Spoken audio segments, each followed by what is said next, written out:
Good morning, good morning. How's everybody doing this morning? Just chilling in my portable office, I guess you could say. Man, it's been a wild one, hasn't it? Since that 24-hour stream. So, yeah, I just threw this together. Man, I tell you, it's taken me a couple days to recover from that. That was crazy. But let me tell you a little story that happened. It's I don't think anybody's watching right now, anyways. So, but I'm gonna go ahead and tell you the story I've been telling people.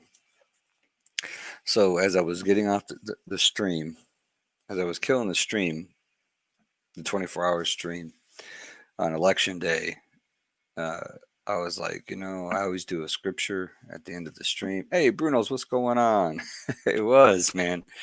Um, so let me tell you what happened at the end of it. Uh, so at the end of it, we had a guy come in.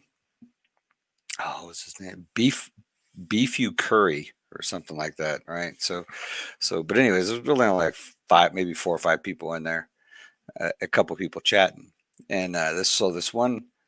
So I usually end my stream off with the scripture. So I was tired, and I was like, I can't think of the scripture. So I was like, we're just gonna do Galatians 5:13. This guy comes in chat. He's like, oh no, you should put Judges where Israel asked for a king. And I was like, oh, okay. Well, I didn't see it. Hey, what's up, Practical?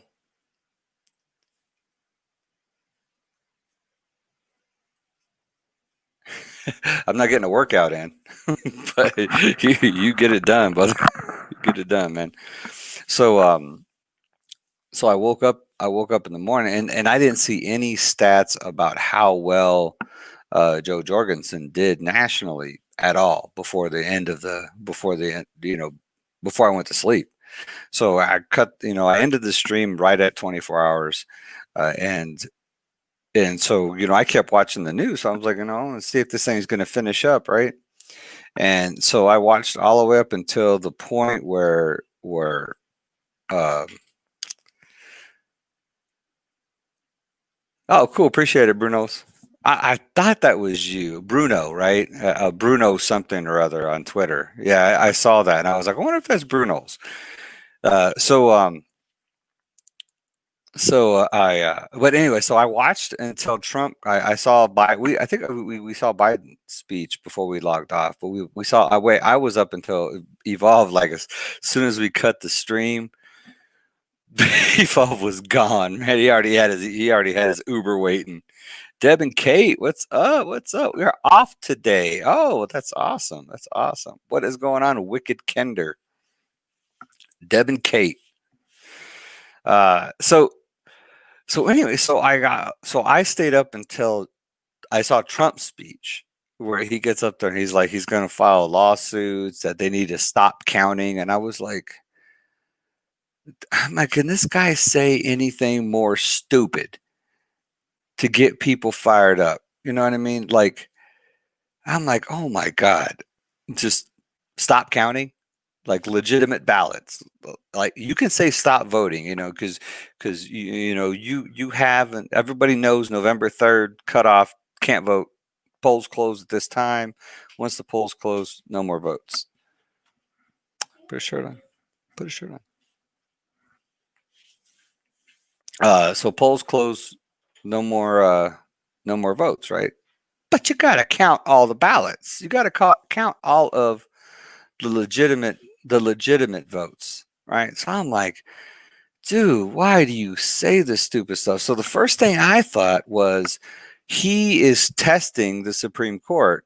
He's going to file this lawsuit to test the Supreme Court. What's up, buddy? Oh, good morning. Can you vote for G Liberty?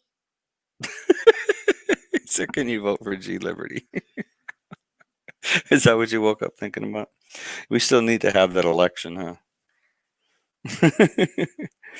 I think everybody here will vote for G Liberty, buddy. So So anyways, what was I talking about? Oh, so first I was thinking, because me, I don't think uh, I'm not partisan. You know what I mean? I'm not going to think how the Democrats or the liberals want me to think, and I'm not going to think how the Republicans and how the conservatives want me to think. I'm going to think how Dave Marino or God tells me to think. I seek all my information from my own intellect or through my prayer, meditation, whatever. So I'm like, why is this guy doing this? And I was thinking maybe it's a challenge to the Supreme Court to see how loyal they will be, to see, what their response will be when he asks for these ridiculous lawsuits.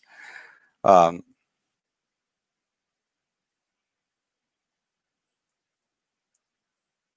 oh, told Evolve I wanted to get your stream for my members, but it was down. Could you put it up? Oh, it's all these copyright I'll show you matter of fact, I'll show you exactly what's going on with that. Just let me get finished with my little beginning rant here. Um, so that's what I thought at first. Then I figured it would all be worked out by the end of the day. I was like, so but anyway, so I wake up in the morning and and I look and I see across actually, my wife was talking to me. There's Devolvey. Good morning, bud. Morning. So and I see like 1.1. I think nationally it ended up being like 1.14% or something like that. That Joe Jorgensen got, um, which I think is suspiciously low. Uh,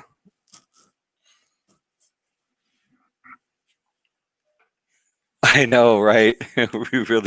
We need to get on that, man. I have a couple more videos I still have in mind. Hey, if they're dragging this election out, then we can drag our Devolve EG Liberty election out. Okay. uh, so I saw how bad it was that she only got like 1.14% or something like that nationally. And I was like, geez, that's even worse than Gary Johnson. I was like, I know there was like a lot of suppression going on, like that she was getting no media coverage, you know, uh, even social media was blocking and banning and deleting stuff off of social media. So I mean, the suppression was obvious, but I thought that there was enough ground, what do they call it? Grassroots, on the ground libertarians fighting the fight that we would at least have higher numbers than we had in 2016. You know, not that many libertarians died off between 2016 and 2020 to lower our numbers that significantly. But I was just really disappointed, I guess, and that especially all the effort that I personally put into this election, I thought for sure we would have better numbers than that. But then the guys, when Israel asked for a king, that scripture came back to me, and I went back and read it, and I'm going to read you the story, and it could to put it in context. I thought, at the beginning of this whole thing, I thought it was God driving me towards this mission. Yeah, yeah, her out. Yeah, we were. I mean, we were on top of it, and then the outcome to be that low, something is weird. Something's up. But so I thought I thought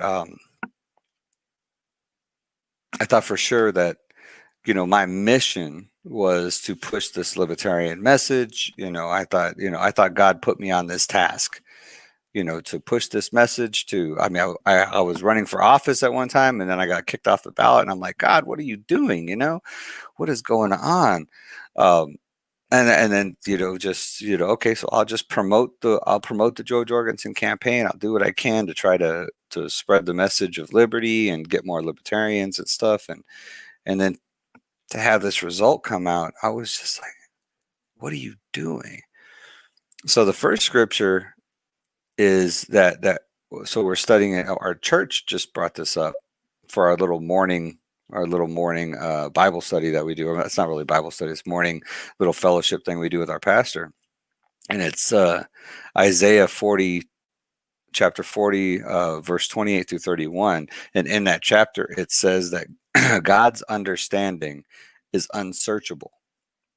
In other words, don't even try to search for it. You're never going to figure out. So and then that made me realize that everything I thought I was on this path for was ridiculous, because why would I think that I understand where God's coming from when I can't even begin to search for God's understanding in anything? So that was the first one. And then I realized 1 Samuel 8. This is where Samuel is about to die. King Samuel is about to die, and both of his sons are not followers of God's ways. So Israel is asking him for a king. And so God speaks through Samuel and tells him, I don't know if y'all remember this one though. So I'm just going to read this whole thing to you. And this is what it is. And if you saw my tweet, if you saw, I posted it on Facebook, Israel will have, no matter who wins this election, Israel will have its king. And so will we in the U.S. That's all I'm going to say. Israel will have its king. And then I'm going to read this. I'm going to read this scripture. When Samuel became old, he made his sons judges over Israel. The name of his firstborn son was Joel. The name of his second, Elijah, Abdullah, whatever. They were judges in Beersheba or Beersheba. Yet his sons did not walk in his ways, but turned aside after gain. They took bribes and perverted justice. So that's a key thing right there. They took bribes and perverted justice. Kind of like the same thing that our politicians do, right? So they were not followers of Samuel's ways. All right. So then all the elders of Israel gathered together and came to Samuel. And they said to him, Behold, you are old, and your sons do not walk in your ways. Now appoint for us a king to judge us like all the nations. But the thing displeased Samuel when they said, Give us a king to judge us. And Samuel prayed to the Lord. And the Lord said to Samuel, Obey the voice of the people and all that they say to you, for they have not rejected you, but they have rejected me from being king over them, according to all the deeds they have done from the day I brought them out of Egypt, even to this day, forsaking me and serving other gods. So they are also doing to you. Now they obey their voice. Now then, obey their voice. Only you shall solemnly warn them and show them the ways of the king who shall reign over them. So he's saying, you didn't follow they're rejecting me by worshiping this false god, this king that they want. And so this is Samuel's warning against kings. So Samuel told all the words of the Lord to the people who were asking for a king for him. He said, These will be the ways of the king who will reign over you. He will take your sons and appoint him to his chariots and to be his horsemen and to run before his chariots. So what he's saying is they'll be his military, his chariots, his cavalry on horseback, and his infantry on the ground. He's going to conscribe your sons to be his military and go overseas and fight endless wars and kill them and other people. And he will appoint for himself commanders of thousands and commanders of 50s, and some to plow his ground and to reap his harvest. In other words, he's going to take more of your sons and daughters to do the business of the kingdom and to make his implements of war and the equipment of his chariots. Military industrial complex, even back 3,000 years ago. Yeah, this was 3,000 years, 3,500 years ago. He will take your daughters to be perfumers and cooks and bakers. He will take the best of your fields and vineyards. And you can think of all of these you're going to make his chariots, you're going to be his perfumers and all that stuff. Think of that as like taxation, right?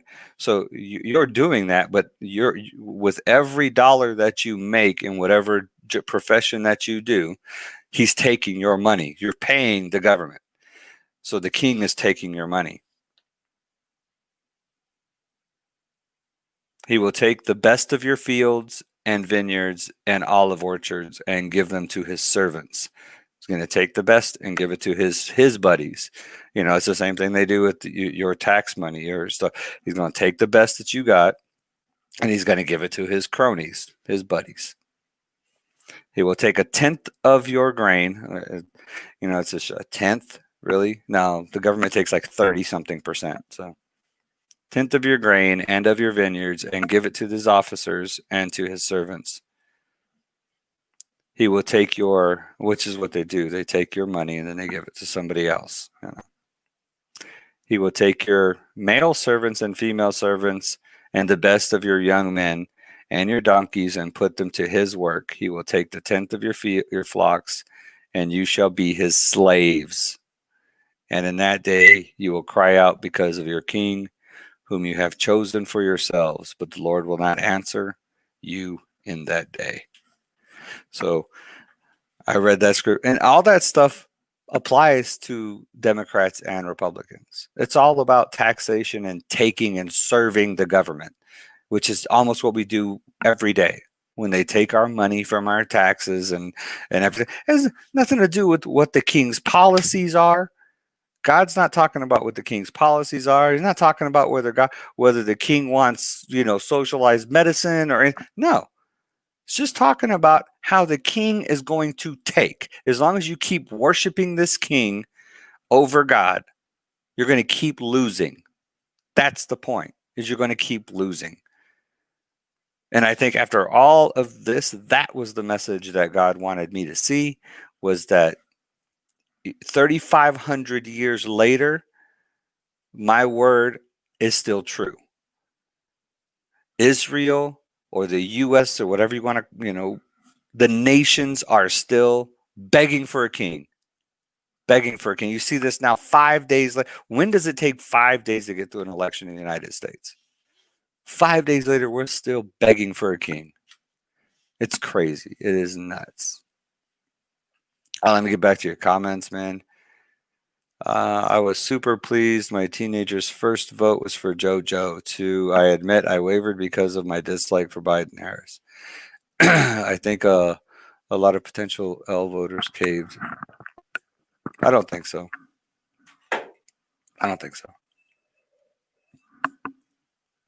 If the libertarians would have came out in mass to support Trump, he would have killed it.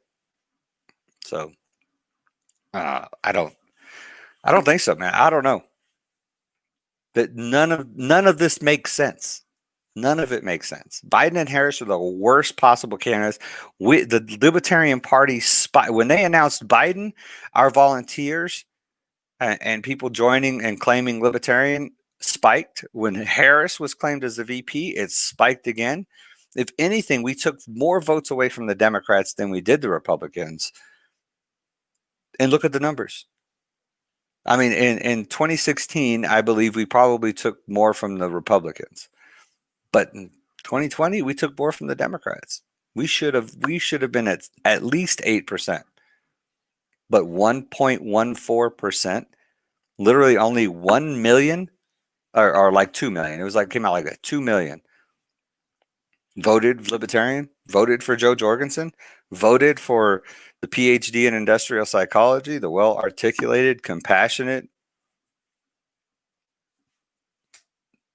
socially liberal, fiscal conservative with common sense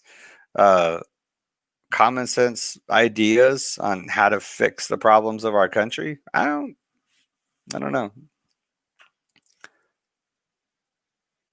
Oh, this is what I was replying to. Sorry.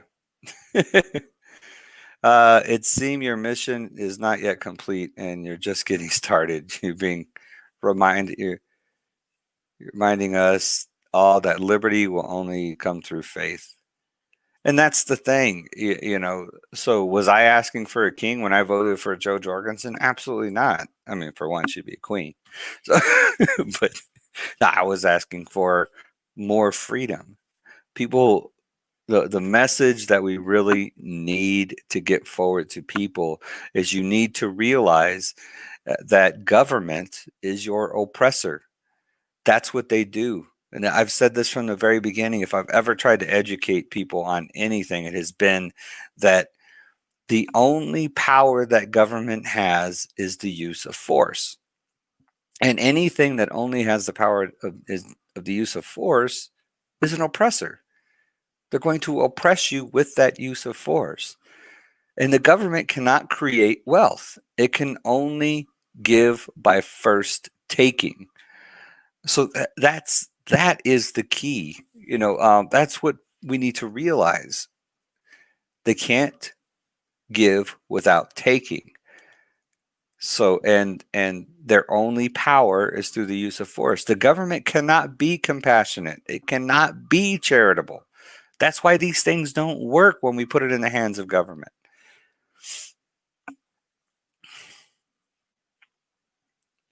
You're the only voice we heard on YouTube and politics that showed the separation of church and state will never work. I think that's why he worked on you and Evolve. So it's interesting you say that, Deb and Kate, because I think the separation of church and state is absolutely necessary. I don't think God, if you look throughout the Bible, there's numerous places. Matter of fact, I'll show you another place in this Isaiah chapter 40 where it talks about this also. There's numerous places. Matter of fact, I will end my cast on that scripture in Isaiah. I'll just have to find it again. But the fact is, government and God, all throughout the Bible, has always been in opposition to each other.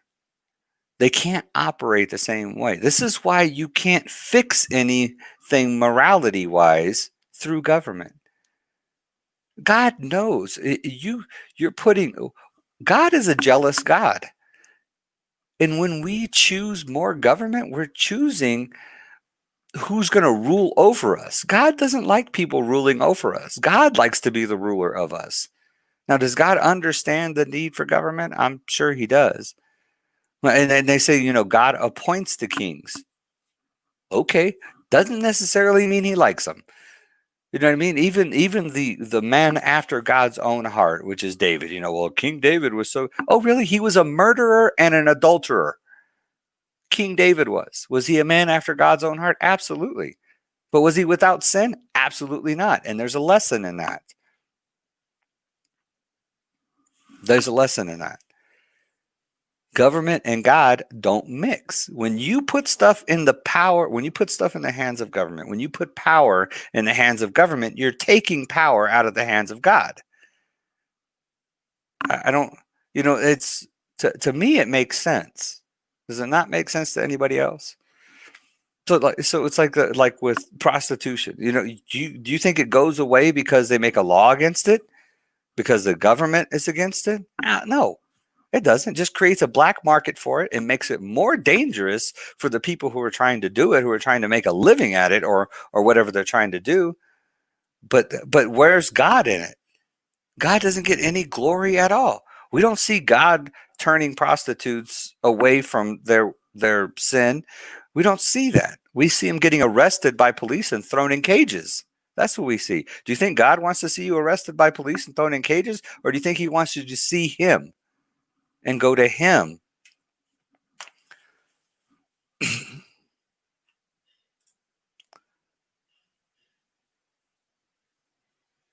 Faith and liberty does go hand in hand, Bruno's. They go hand in hand. It's and that's because in liberty with freedom comes responsibility. You're responsible for yourself. That I think that's the thing that scares people most of all. Why they won't vote libertarian, or why they continue to vote for more government, because as long as we have government controlling it, we can blame them when things go bad.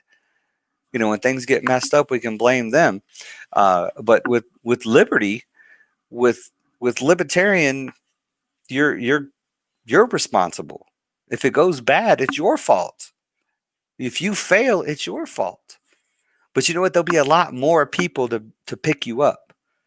The government, when they pick you up, there's always some strings attached. And that's the way it is. So with the libertarian society, there's more charity, there's more volunteerism.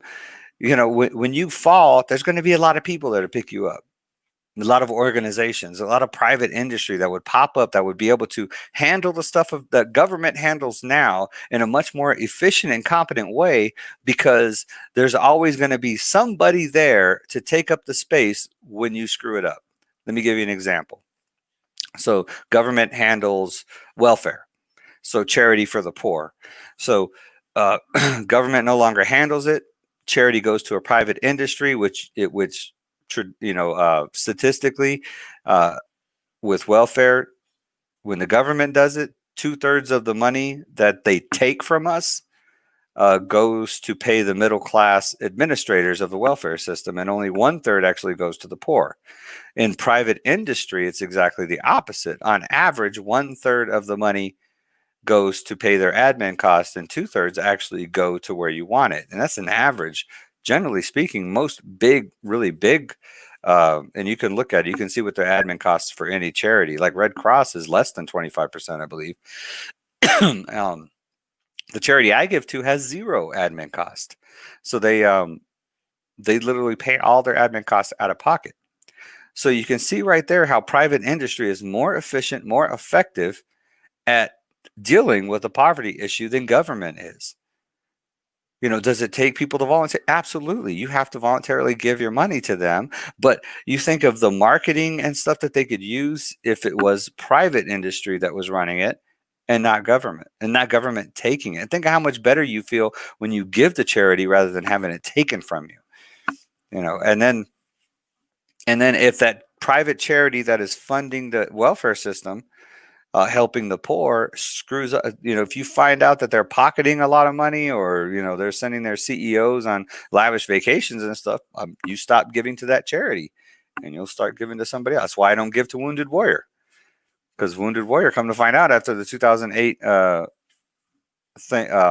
recession or whatever, they find out they were sending all their staff and stuff on these big huge vacations and stuff with the charity money that was supposed to be for Wounded Warrior.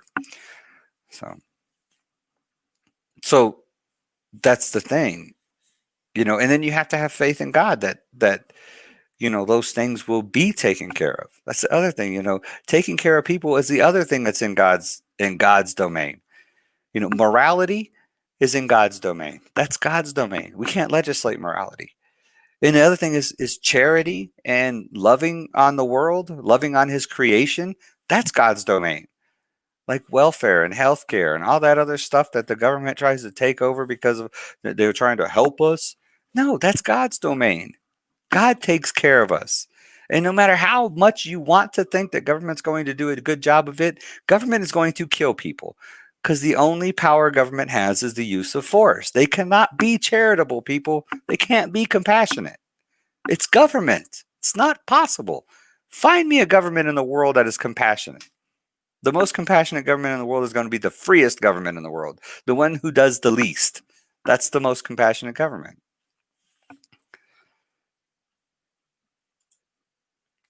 You got that from Volvi. He talked about that live yesterday about the king. Oh, he stole it from me then. He saw my tweet. That's cool. That's cool. I'm glad he shared it, man. I'm glad he shared it if he did. I'm glad he shared it, because man, I encourage you. You know what I mean? When I'm seeing this when does it take 5 days to count votes, people? If it takes, something fishy's going on. If it smells rotten and it looks rotten, it's probably rotten. There is some rotten stuff going on with this election. Never have I ever seen an election not called by midnight. Come on. This is 5 days, or is it 4 days later? This is nuts, man. There is some crooked stuff going on with our government right now. And it's both parties that are involved with it. So,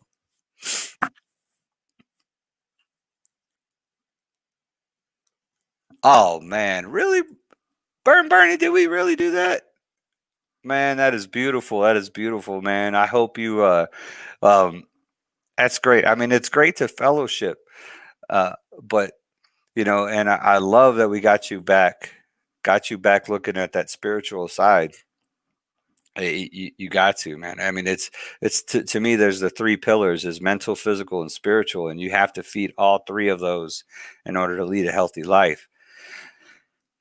so, so yeah, but just remember that it's really a personal relationship. Just going to church and checking the block. I mean, it's getting into the Bible. It's doing your meditation and prayer. I think is the key more than anything else. Is to be in prayer and meditation and constantly.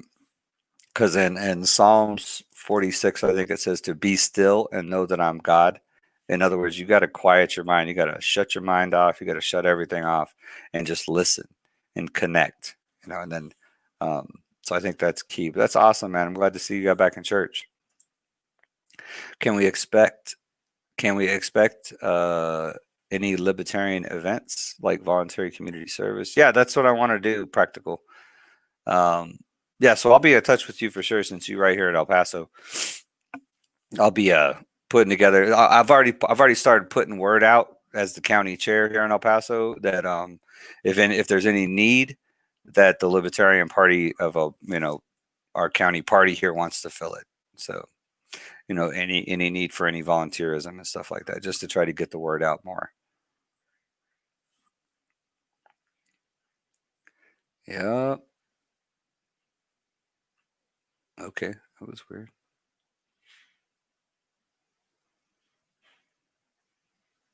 Hey, somebody's actually on Periscope. Awesome. What's up, Louis Jerusalem? Who is the president?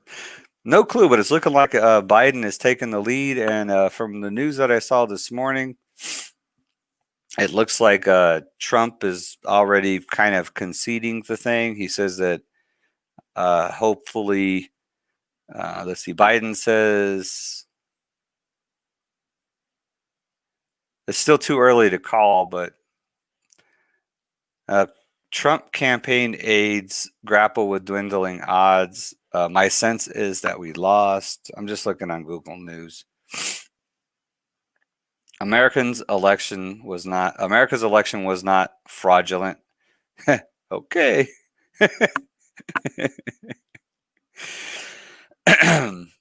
Yeah, okay. We're going to win this race. That's what Biden says. But Trump said something. Trump said something.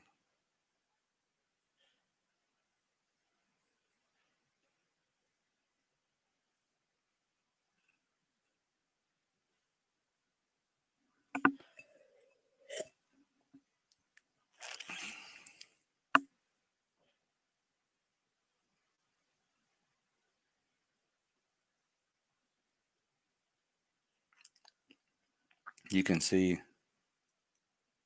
Oh, he said like this magical lead dwindled or whatever. Here's some of his tweets.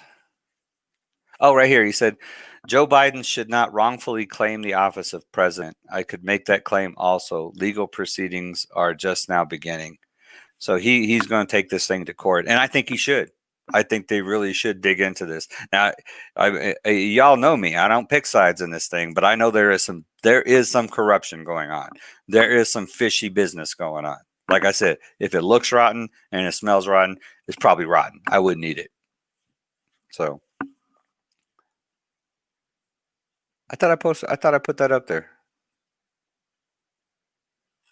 The Periscope. This one here. Who is president?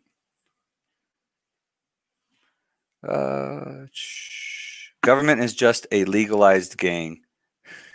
so it's funny because I was talking to a buddy of mine who talk politics all the time while we're gaming. And I said, we can't even talk. I mean, in the United States now, I don't think we can even talk bad about the corruption in Mexico's government anymore. We can't even talk about that. Because we know that the government of Mexico is funded by cartels, right?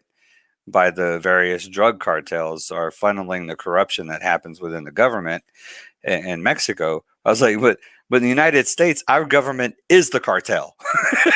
So, just like you're saying, government is a legalized gang. It's like our government is a cartel. Actually, it's two cartels that keep battling against each other.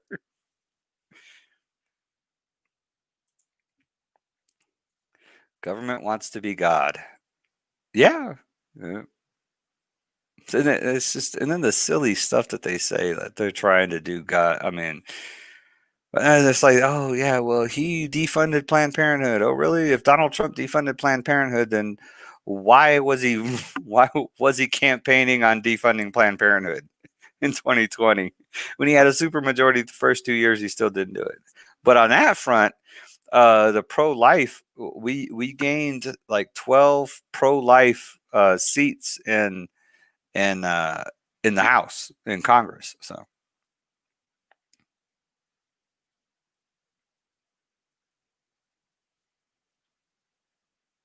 which, does that make a big difference? I mean, it kind of gives me an idea that God is working in the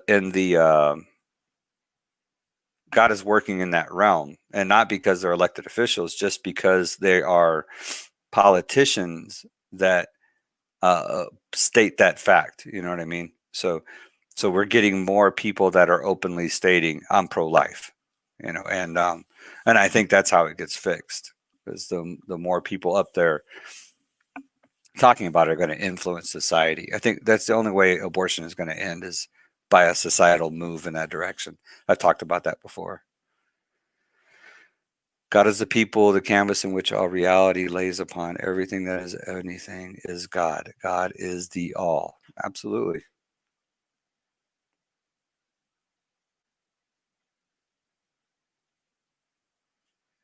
Clowntown, Portland legalizing all drugs. I support that, but Portland is crazy. I don't know. I'll see how it works out. I'm for it. Yeah, I'm for it. Like I said, I don't think we should be legislating morality, and the war on drugs is absolutely legal. Legislating morality. It's the government using force in order to try to cure a problem, which is addiction. People consuming things that they get addicted to, and then government's going to try to use force to fix that problem. It's a medical problem, if anything. And people should have the right to consume what they want. It only becomes a problem when it affects another person. So, and that's usually against the law. They're like, oh, well, you're okay with them, when the heroin addicts break into your house. When the heroin addicts break into my house, they're probably going to get shot, or at minimum get arrested. So, that's already against the law. We don't need the consumption to actually be against the law. They're not hurting anybody. If there's no victim, there's no crime. Repeat after me, people. If there's no victim, there's no crime. Okay, we'll move on. Oh, that was in response to this one here from Practical. Yes, I rock. I caught that stream. I think earlier, before you may have got on stream, he mentioned that he earlier seen a tweet from Dave. Oh yeah, yeah, yeah. He knows, man. He knows. We're all in this together. Um, Matter of fact, I have not invited him to the stream. See if he wants to jump in.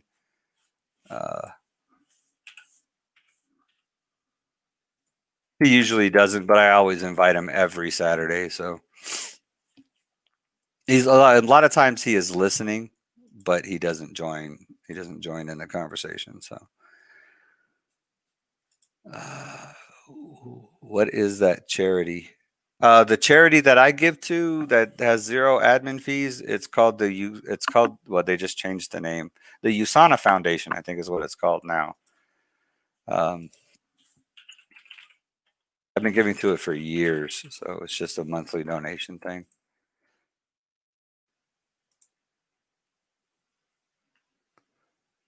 I will definitely post this link in here. There you go. I will post it in the description as well. Okay, that didn't work. So I'll post it in the description on YouTube. The USANA Foundation. So USANA is a direct sales company that which is like network marketing. So I'm a distributor for them. I sell these supplements, and they do like health shakes, and I have a whole wide range. I encourage you to look it up. You can look it up. I'll post my website if y'all are interested. My website that has their products on it. But so their attorney that they have on retainer is actually the president of the foundation, and he doesn't take a because he's getting paid for his being the attorney, so he doesn't take a salary for running the foundation. And then they just use their profit or whatever for any other admin fees that they need for the foundation itself. Give me 1 second. I'll post this link. Whoa, hey, we went over 700 subs. I just 713, man. That must have just happened in the last day or so. I kind of took a break in the past day or so, just chilling. And yeah, 713 subs, man. Thank you so much, people.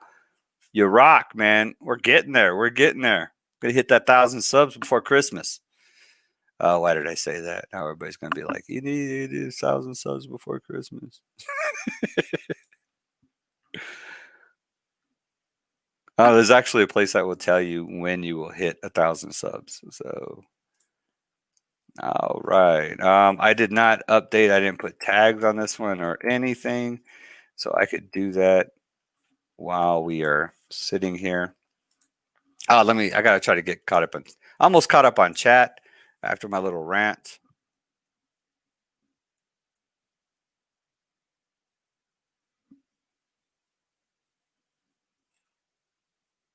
He doesn't usually get on Saturdays. If he's sleeping or not, I don't know. That dude has a lot of stuff going on. I mean, he's the CEO of a nonprofit, so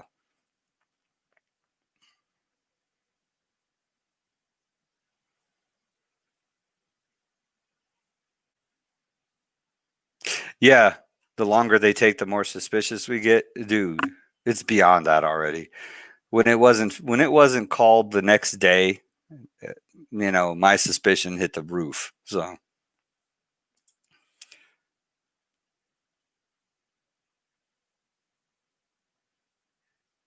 take it, man. The most charitable government is the most free government. I mean, and the people who hate that when I talk like that are people on the left, man. The Democrats, the liberals, the people on the left. And I don't understand. If you're so liberal, then why would you want government force? You know what I mean? Why do you want this government oppression if you're so liberal? Liberal implies liberty, but government is the only thing that will take your liberty. Government doesn't grant it, and I figured out why.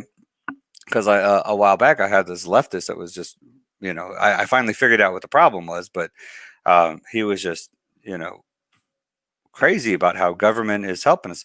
So I kind of went back to the Constitution with him. Baby, we want to take out Rutgers today, Chris. Take out Rutgers today. That's KIP. I think you got it backwards. So, but this guy was like, so then we went on for like a half an hour or so, just back and forth about all these different policies and how Trump was just so horrible and blah, blah, blah. And I hate defending Trump. But the stuff that he was saying was just nonsense. I'm like, dude, there's no reason why you got to go to these crazy lengths.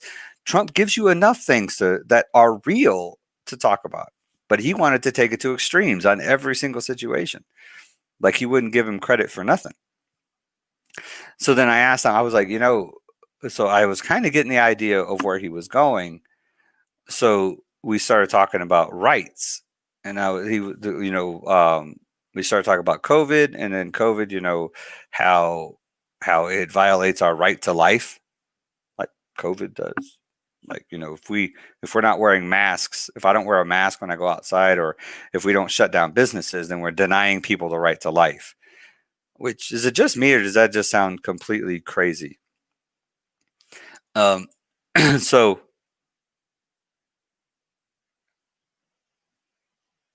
so so I was like, wait a second. I was like, uh, So our rights are granted by our creator, right? And he was like, no, rights are granted by government. And I was like, what? I was like, how does that work? I was like, wait a second. So if a baby is born on a deserted island where there's no state, or not even a deserted island, if a baby is born somewhere where there's no state or no government, that baby's not free? That person isn't free? He's like, no, it's not free. I was like, okay, you have to explain that. And he couldn't explain it, right? I was like, what, if you're born outside of government, you are 100% free. Nobody is going to stop you from doing anything. You are 100% absolutely, totally free. Who's going to stop you? Absolute freedom outside of government. Simplest terms, right? But then I figured out where the problem was, is because, then I realized, I was like, oh, hold up. I was like, do you believe in God? And he was like, no. I was like, oh, okay. See, and then what I learned from that is I think I need to lead with that question, because if you're not a believer, a monotheist believer in a God, uh, I don't think I can go on an intellectual conversation with you, because at some point we're going to run into a serious roadblock, especially when it comes to freedom and liberty and anything that government power has or whatever, because that's where my religion and my politics get really mixed up. Now, like I said, I believe in the separation of church and state. I just believe that there should be a whole lot more church and a whole lot less state. You know what I mean? They shouldn't be. I don't think they can be together, because then you got a theocracy. And I encourage you to go look historically at what theocracies have done throughout the world. Yeah, it's not pretty. It's not pretty at all. So, yes, trying to get back in the Bible, was following Evolve's channel for about 2 years. And he said back then, it's best to study for yourself, because you are going to have a hard time finding a church after God's heart. And then I see he start going. So that's encouraging. Yeah, absolutely. So like my pastor says, when you go to church, like his sermons and stuff, he's not that's not your learning. That's not, because that might not be where God's speaking to you from the pulpit. You know what I mean? What he really should be doing is confirming what you've already studied from the Bible. So get in there. I'm my trouble is because I'm not that. I haven't really been, going to church and doing that stuff for a very long time. It's been fairly new for me too. But it's yeah. Just I just pick different books and then I read them until it's no longer drawing me in. I encourage you to read the Sermon on the Mount. That's Matthew chapter 5 or chapter 6, I think. Go check that out. That's like one of Jesus's biggest speakings, his biggest preaching. The sermon, and it's funny because Jesus did one sermon on the Mount, and I think pastors throughout the past 2,000 years since then have literally made like hundreds of sermons from that one sermon. Because he just put it on. It's like compact. It's a whole lot of teaching in that one in that one sermon.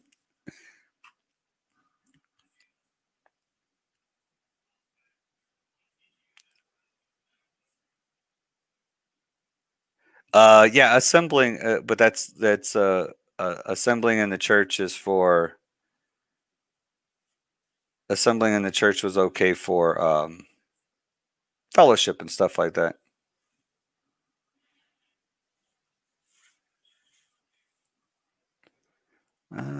Yes, don't believe something like abortion will ever end. This was done way back in the Bible days and still going in 2020. Yeah, it's going to happen.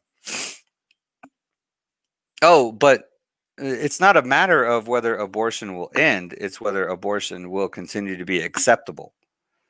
As like, it's acceptable. So like, it's not murder, like it's not, You know what I mean? That's that. Well, will it ever end? Murder's never going to end either. You know what I mean? So, prostitution's never going to end. Murder's never going to end. Adultery's never going to end. Oh, it will end. It will end when Jesus returns. You know, when God makes His throne on earth, then it will end. But you know, until then, as long as the thrones on earth are ran by people, like presidents and stuff, and kings, and then yeah, it's never going to end. So you're absolutely right. But it's a matter of whether it will be acceptable or not.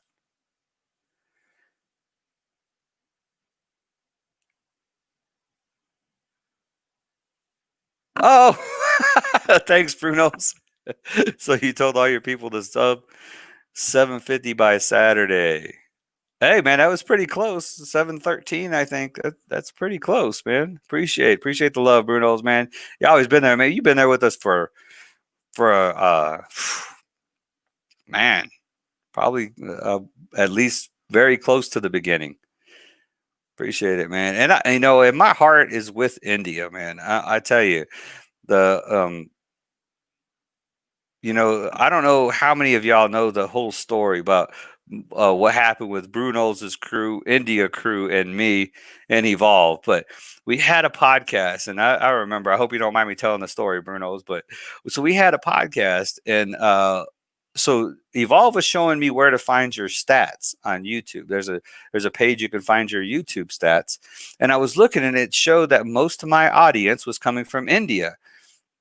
And so me and Evolve were like laughing and joking. They were like, "Oh yeah, India, you an India channel, right?" I was like, "How am I India channel? I'm trying to preach U.S. politics, right?"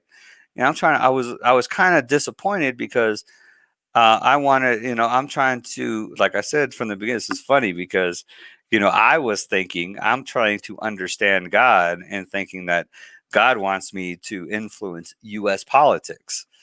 So, so here I am, man, I'm a U.S. channel. Why are they pushing my stuff to India? Right. And so I think Drama actually got on and trolled it. And he was like, "Oh, he hates India, blah, blah, blah." And then a couple of the people from India kind of jumped on it and they were like, "Oh, yeah, he's racist. They don't like India and stuff." And I was like, man, and then just you could probably look back in comments on like 6, 7, 8 months ago or something, one of those videos. And so, so I was like, you know what? I'm gonna go prime time on Saturday morning just for India. So I can prove I'm going to talk straight to you guys, just to prove that, I care about y'all and y'all important to me. And, because that's what they're making it sound like I didn't care about the India people. And so I went on Saturday morning and then, you know, um, there was actually a pretty good turnout of people who came on because they're asking me a lot of questions and stuff, and a lot of India audience that came on. And then Bruno's came through with his mass like a couple weeks later, I think, and that was amazing. So it was, and then so I was like, okay, and then when I wanted to cut my stream, I didn't want to do 3 times a week, and so there was that encouraged me to keep doing Saturday morning. And so I did when I wanted. I couldn't do 3 days a week because actually wearing me out. I mean, I have a life, So I cut Thursdays out and I went Tuesdays and Saturday mornings, and that was the whole reason. So the whole reason for the Saturday stream is so I can just chill out, talk to y'all. We can have conversations about anything, and I usually get into India specifically, but I'll go into international news, what's happening around the world. And since I started doing this Saturday stream specifically for India, I noticed, I started getting into India news and seeing what's going on over there, like the internet shutdowns and how the what do you call Moby? What is he? Your prime minister, president, whatever? How he locked down the country in like 4 hours and basically caused the massive outbreak of COVID. And I mean, it's what? Uh, okay. Did you? Let me. This is my email, Lady Shar.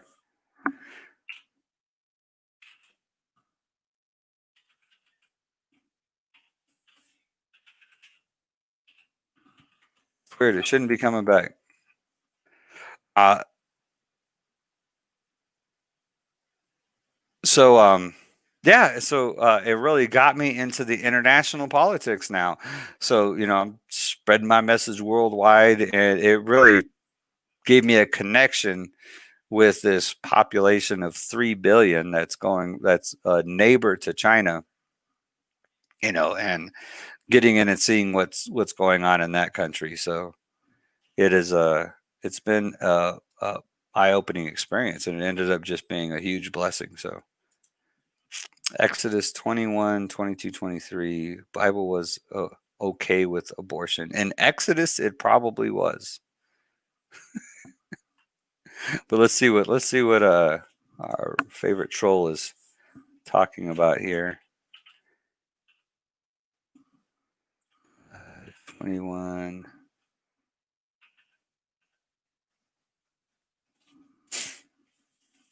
Let's see.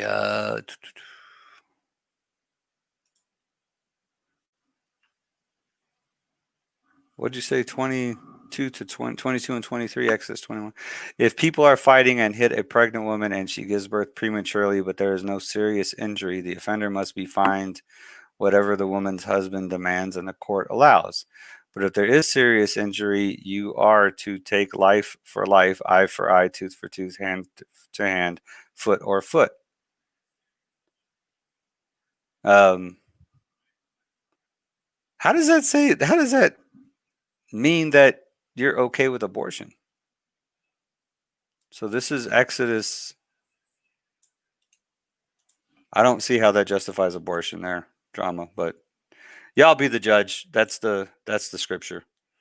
That's the scripture that drama is talking about here. Did it post? Oh, Periscope didn't get it.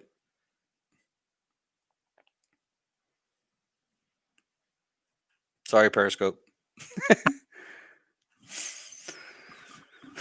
So if people are fighting and hit a pregnant woman, so that's assault. And she gives birth prematurely, like a miscarriage. So she miscarries. That's a miscarriage anyways. It's not an abortion. But there is no serious injury. The offender must be fined whatever the woman's husband demands and the court allows.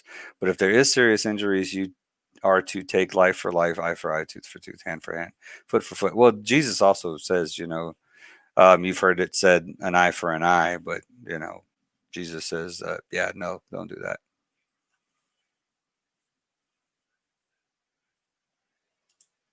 Huh? Look it up. I just read it. Devin K. Okay, so let me open my email and see what's going on with that.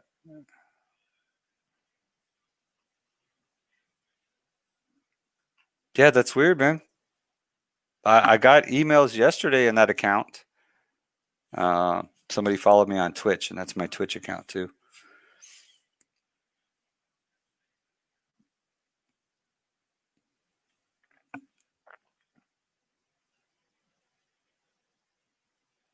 People who have polytheistic views could agree with you. I think to have belief does have a difference. One's philosophical perspective is not exclusive to the Christian faith.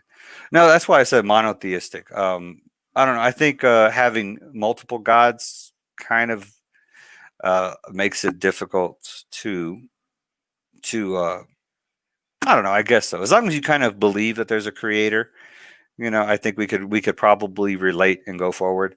But to believe that government is the grantor of freedom, when you have that severe of opposite thinking, of backwards thinking, I can't. I don't think I can go on. I don't think I can move forward from that. You know what I mean? I don't think I can have an intellectual conversation about politics or anything else when your thinking is that backwards. When you believe that your oppressor is the one who allows you freedom, it's like a slave that would think their slave master was the best thing since sliced bread if they let them go out in the yard once a day.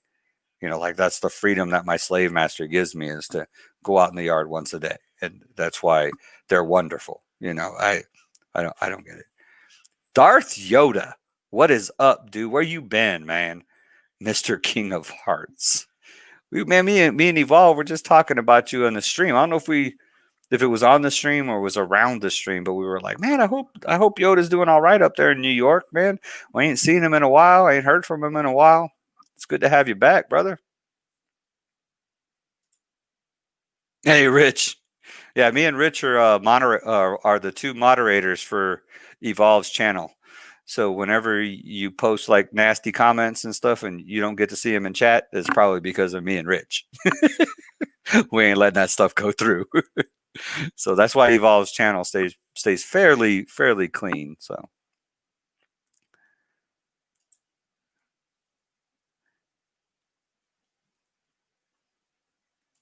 yeah, India felt a certain way for a while. Yeah, I believe life starts with conception. Absolutely. When else can it start? So this is my challenge then. So you can't. Hey, I just got your email, Lady Shar. Just popped in. I still got my email open on the other screen. So so this is the thing about life beginning at conception. So prior to conception, you have two separate organisms, right? Two separate organisms that are completely different and separate things. Totally. Let me do they're totally different things, and then they come together and they become a totally different thing. So you have completely different organisms come together at conception. They become a totally different single entity at that point, right? And before that point, that entity did not exist.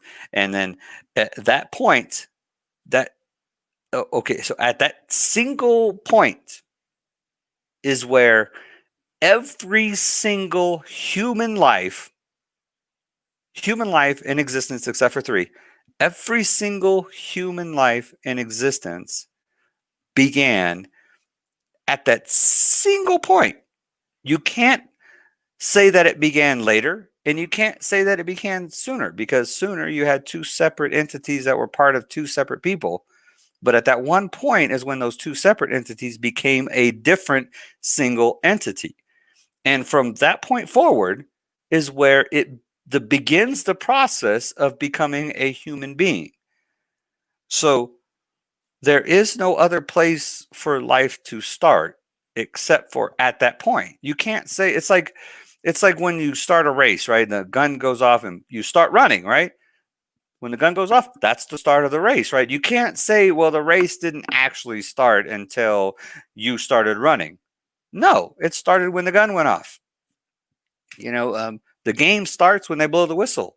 It doesn't start when the teams come out on the field. It doesn't start when the first pass is thrown. It starts when they blow the whistle. That's the beginning of the game. So I mean, abortion is the only place where we say the starting point is somewhere after it actually starts. I mean, as soon as somebody can tell me another place where a human being actually begins its existence,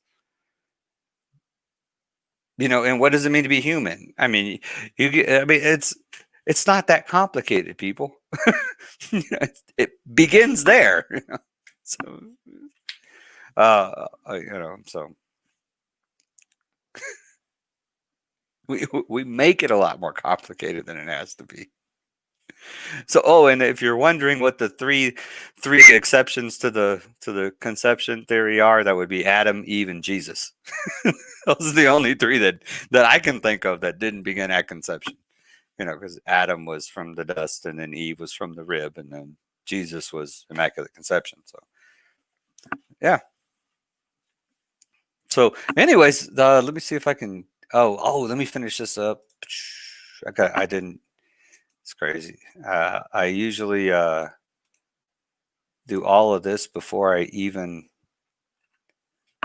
tag nothing in this video. Still recovering, man. Still recovering. Got to update the description. There we go.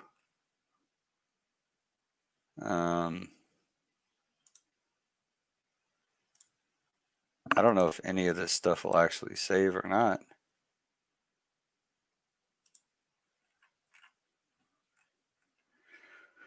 since it's already running.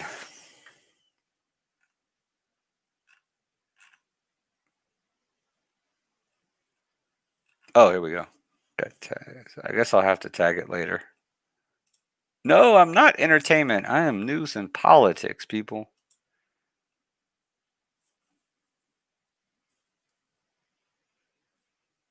You know, you can actually choose whether you show if people like or dislike your video. It's funny.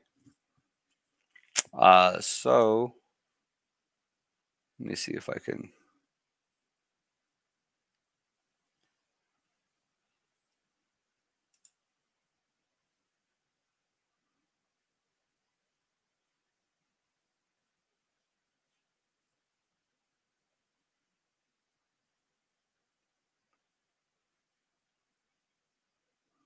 Okay, so we should be good. So I'm going to share this screen with y'all. I'm going to go small with it though. So this is the stream, right? And you can see right here, copyright blocked, right? It got blocked. So where can we see the copyright stuff? Oh, so you go here, copyright claim, see details. It shows all the stuff that we got blocked for, right? So like this red one right here, you can see which part of the video got blocked, 929 to 930. So it was MGK's video. So of course, MGK blocked us, right? Copyrighted us. So I go into the editor. Watch, it's going to work this time. That's going to be funny. So you go into here, you go into the editor, and you can see your whole video here in the editor, right? So I want to just delete out that portion of the video.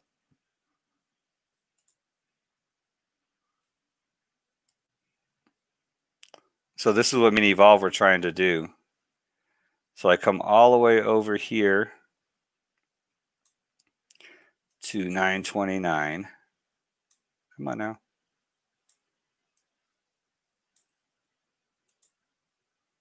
Okay, so here we go. 929 should be right around here. Shoot.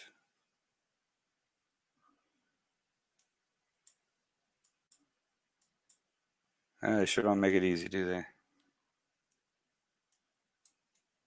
Plus, it's a 10-hour video, so I think that's another reason. We should have probably divided it up some more. I wanted to do it all in one shot, but I didn't know I was going to get copyrighted. I didn't get copyrighted. Evolve got copyrighted. So 921, so then you do trim. I should have done that first. So 929, you hit trim. Then you hit split right here, so you can select what you want to do. So we go from here.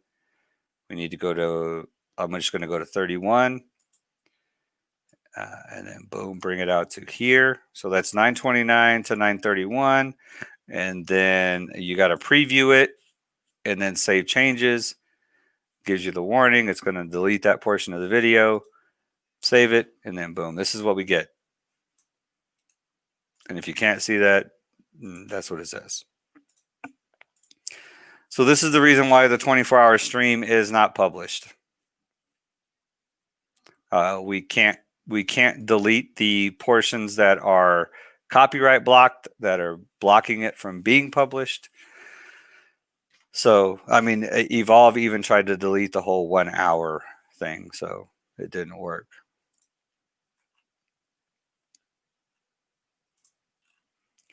Oh. What does Vibe say about it?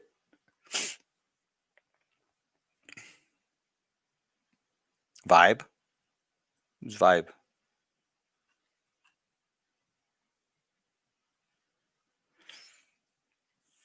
It is, man. Abortion is a really hard topic. I encourage you to pray about it. That's all I can say is just pray about it.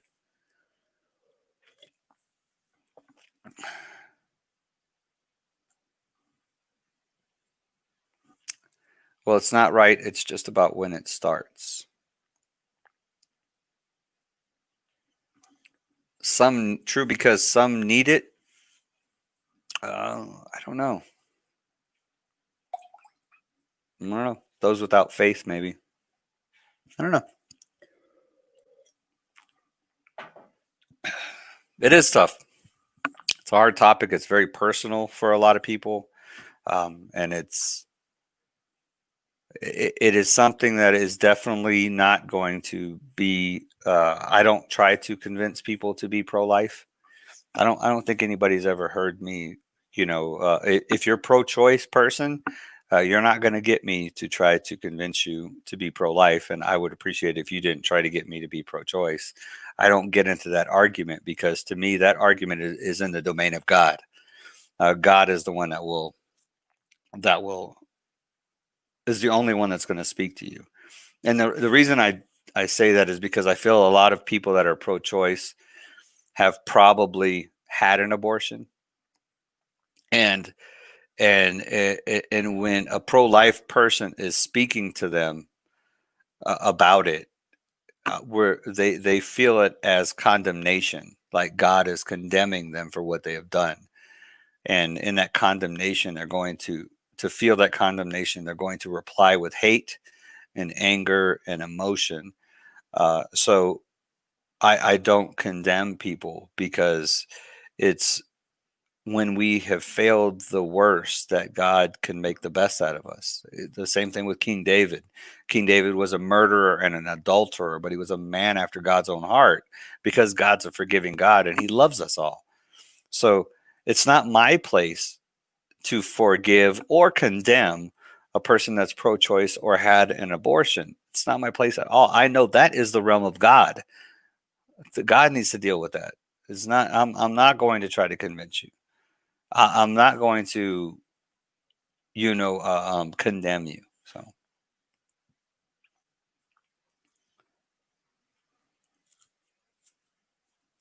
So do I believe it's something that hold up, let me get the banner ready. He jumped in. Let's see what's up. Oh, please welcome the Evolve on a Saturday morning stream. What is up, bud? What is up? What is going on? I seen you had so many of our old friends on. I was listening, and I heard from Dark Yoda. I heard Debbie and Kate, and all those were in here. I know, man. Yeah, we got all of our favorites on. We got Bruno's in here. Bernie is in here. Even Drama came through, man. I Drama. know, and you know that's why I wanted to hop on real quick, because you guys were I heard the Exodus, and I know a story that Drama was referencing, and I heard you were getting on abortion a little bit, and I wanted to speak a little bit on it, a little bit about that scripture and kind of what the Bible, what's up, Dan? And with the Bible and what the Bible was saying, during that time. And actually, if I may. Oh, go for it, man. The floor is yours. No, you know what? Actually, far as what you said, far as the Exodus story, you hit it right on the dot with the scripture that Drama had brought up. That was in regards, that wasn't dealing with abortion, and that has no case for abortion. That was just talking about that the scripture was allowing us to know that miscarriages are going to happen at times, and that's something that's inevitable. I mean, that's what that happened in the old, and it happened in the new. But as far as abortion, the New Testaments, it don't talk much about abortion, but there are spots that the Bible, it does let us know all throughout Scripture, as far as when life starts. I mean, you do any search, if you search fruit of the womb. That's what the Bible reference when it's talking about, it talks about protecting the fruit of the womb many times throughout the Bible. And this is just when the fetus is inside. It's representing, and it's showing that, that God recognized life, starting at that fetus, starting at the fruit inside of her womb. And even when Jesus was born, and when he gave that to Mary, the scripture allowed us to know, hey, he speaks of Jesus being the inside of Mary, and he speaks of him being the fruit of her womb and this child. So there are many scriptures throughout the Bible that reference. The Bible doesn't per se say, hey, this is when life starts, but instead what the Bible does, it references as the fruit of the womb. And that's when he's talking about that. A lot of people, I was looking at a comment far as with Debbie. No, was it Debbie or was it someone else? Someone has said some people just need this. They just need abortion. It just, as if it just happens to make life better. But there was a story in the Bible where there was King Solomon. I think this is going to be the best example as far as, oh man, you just need to do it at times. And there's this example in the Bible with King Solomon. There was these two women, and one woman had accidentally killed her child. She was laying on it. She ended up laying on it. So she went and she took the other woman's child, and she claimed that child as her own because she had killed her child by the night.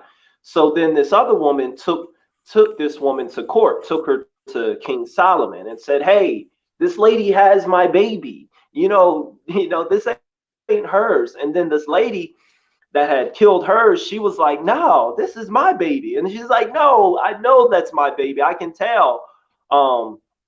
And sorry, did I freeze up? Let me just, Yeah, it looked like it froze up. I don't know. I was seeing if I could fix it, but we'll get it back. I found a way to, if you just go back to your dashboard and then come out. Hold up. Will this work? Yeah, it's been working. Okay, give me just a second. I don't even need to leave the stream. Everyone got on me the last time. They're like, every time he's getting into it, and I gotta, all right. Okay, there we go. So then this mother, both parents, they're in front of the king. Hey, no, this is my baby. No, this is your baby. So then you know what? I don't know if you remember this story. You know what King Solomon did, David? Oh, what's up? What did he do? You know what that king with the baby to determine who gets the baby? No, I don't know the story. Yeah, I don't know that story. Oh, so in the story, he was like, King Solomon just said, I'm gonna stay freeze as long as you guys can hear me. He just said, okay, well, let's cut the baby in half, and you're gonna get one half of the baby, and you're gonna get half of the baby. So the woman who was the real owner of the baby, she was like, no, okay, all right, just let her have it. It's her baby. Because because she did not want to see her baby, die and suffer, this dumbness. So then Solomon rewarded the baby to that woman. He knew at that point, King Solomon knew, oh, it must be your baby. You were willing. It just speaks on treat others as, she was willing. He at that point knew that because of her choice to give her baby up in order to keep life, in order to save that baby's life, she was willing to let it go and give it up. And that's why Solomon knew, oh, you know what, that is your baby. So I mean, King Solomon, he was blessed with wisdom, and that was one of. But yeah, not much else, but he was the one with the 700 wives or something like that. Exactly. But you know what? It just speaks to the convenience argument. That speaks a little bit to taking someone else's life, taking the life of a baby. Just because it's more convenient on you. That you had this one woman. She had lost her. She had lost her baby. She had lost hers, and um, so she got a new one. So she Hmm. got a new one. Uh, only because she accidentally killed hers. And I want to bring up I'm going to see if I can bring up the scripture. I just remember it just came to me. I was like, yeah, that speaks to the convenient. But the main thing was all throughout scripture, you'll hear the fruit of the womb, and that's how the Bible kind of reference, and that's kind of where we begin And isn't it the same way that that whenever argument. they reference like the fruit of the womb and so and conception, I mean immaculate conception, you know what I mean? So whenever they Hmm. reference, I Exactly. mean that's when I mean I don't know. This is where it gets me with Christians that don't believe that life begins at conception. Well, then why do we call it the immaculate conception? You know, like Jesus, we believe that Jesus began That's at true. conception inside Mary, right? That's why they That's call it the true. immaculate conception. So I don't, I mean, I don't understand how, that as Christians, Yeah. especially, I mean, I try to relate things into the worldly view too, or people who aren't Christian, but the fruit, and I think in Isaiah or in some other places where they do a lot of references in the Old Testament to Jesus or to the Messiah, or all the other Redeemer and all the other names that they call Jesus in the Old Testament. Whenever they're referencing his beginning or the birth, like the a virgin shall conceive of the Messiah, Exactly. or the fruit, they refer to him Yeah. as the fruit of the womb and all that stuff. So they refer to all these different illustrations as Jesus beginning at that point of conception within Mary. And I Yeah. think that's the most significant argument for when life begins. Now, as far as Yeah. It's out. removing Christians that that don't. life, Yeah, I mean Christians that don't believe, it's a little weird because they got to know, especially Christians that don't believe at the point of conception, they might want to rethink, who they're serving because they wouldn't have Jesus, yeah, if life didn't. I mean, because he said that I'm gonna plant it. He planted a seed in Mary. He put that seed, and in today's terms and whatnot, and translated, so our modern day, yes, that's sperm, yes, that's fetus, but I mean, you gotta understand, he planted. I mean, all evidence pointed to that. It's not even evidence. It's just clear of when it's there. That's how yeah, Jesus started. So the very one that you're serving as a Christian, oh, the very one that you're serving, he it's like started inside of her womb. And it's if you were saying he think wasn't the living God, and he was the living God inside of her womb, is the moment that Jesus put that seed, the fetus inside of Mary, he said, hey, I'm giving you a savior. You will birth a savior, can not you when he imagine, got born. you know and the thing is that happened, it had it she could have been stoned to death for being pregnant out of wedlock, or being pregnant Hmm. by somebody that wasn't Joseph. You know what I mean? So it had the appearance of being a mortal sin. She could have been stoned to death. Oh, oh, You know, very good point. Very good and point. so that's what I was saying. So I mean, technically, you could even say she was raped by God, because I mean, she didn't ask for it. God Pretty just said, much. "Hey, I'm going to do this. You're going to get pregnant," and that was it. So Yeah, without any physical action. But I mean, really, she didn't ask for that. It wasn't something that, hey, God, impregnate me with your Messiah. No, God just did it. yeah. You know what I mean? And it was without her consent, you could say. So I mean, even the Hmm. argument with, I mean, you could even apply that argument for that says, you could rape. Somebody asked me the other day, well, if somebody broke into your house and raped your wife and she got pregnant, would you want her to keep that child? And I'm like, I would. you Right. know Hmm. it's the child has nothing to do with where it came from. I mean, God forbid should that ever happen. What a horrible situation to even consider. But I don't think it's not gonna change the way I think about it.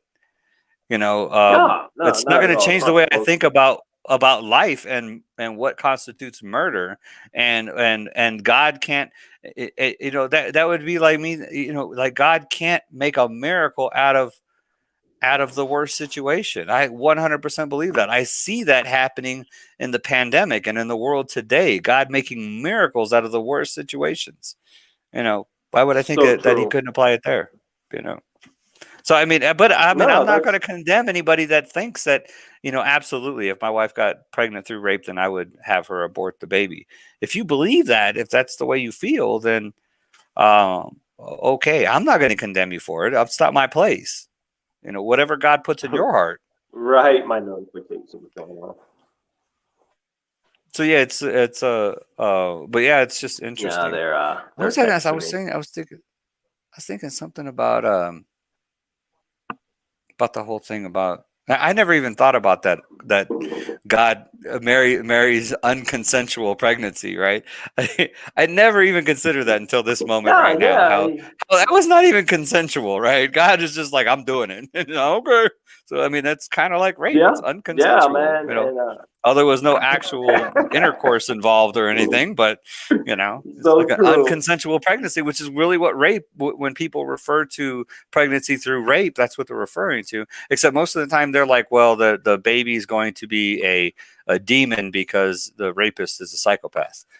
I'm like, I don't believe that either, because it says in the Bible. It says in the Bible that God cancels curses, like generational curses. I don't There you remember the go. scripture, but God cancels generational curses.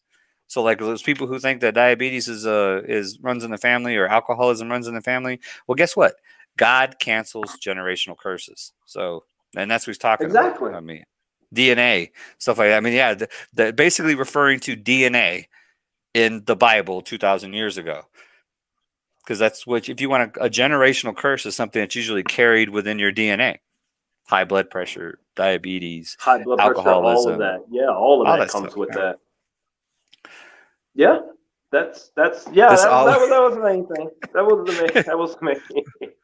That was the Bernie main says thing. this always gets crazy when Evolve gets in. Oh. Well, it's because it becomes a conversation. That's why it becomes a conversation between two people who have similar intellectual thought processes, but from different perspectives. Like, that makes sense. Exactly. Exactly. I think that's why Exactly. me and Evolve's conversations are usually so interesting. So, but yeah, See here. I still can't remember what I was going to talk about. I don't know. I think it's definitely the phone app. You don't have this problem with zooming in. Huh. There we go. But All right. that's what I was Yeah. going to say is about the other thing about Mary was um, Again. that yeah, I think you need to shut it. Whatever you got going on in the background, probably shut all that down. Yeah, maybe That that's might what. help. Let me try to. Yeah. I think you're right though. I think Yeah, but I hear you. StreamYard really needs to get an app. I think that would probably help a Yeah, the lot. mobile. Right now they're doing everything through their website, so it's all feeding off that same bandwidth and everything. So, but once they get a separate app for it, then it will run smooth. So, but they're trying to feed off of their website, and you go through the website. So I know that's what it is, but Oh, I can actually edit your mic settings. oh, Oh, wow.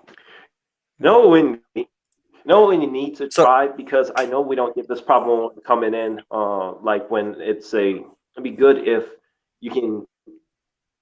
Wait, would you be able to get a? No, never mind. I was thinking if you, but there you go. I closed some stuff. Sinking the in. other thing I was going to talk about is if, because the first thing when we start talking about Mary and conception, I think, thank God Mary wasn't pro-choice, right? Because if you think Oh about it, God, yeah, because that would ruin I mean, everything. she's a pure person. I mean, she's the purest, really. I mean, that's why God chose her, was Mhm. because of her purity. And then she gets pregnant out of wedlock. I mean, in today's society, that would be the prime person that would be seeking an abortion. You know what I Oh mean? yeah, for sure. You know, she's about to And not just marry. that, She's about to marry her the soulmate. husband. You know, Yeah. thank God she wasn't. Thank God Mary wasn't pro-choice, because we'd all be. We wouldn't be here. We would just be destroyed.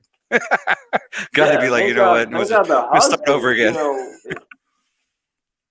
yeah, I mean, think about the husband, the guy, man. He's like, all of a sudden his wife get pregnant, and he's like, I haven't been doing nothing with you. I haven't touched you. It took a lot of faith and and everything to, I think you living in times today, men would have left them, and they would have been, abortion and whatnot. So There was an angel that appeared. when I look at that,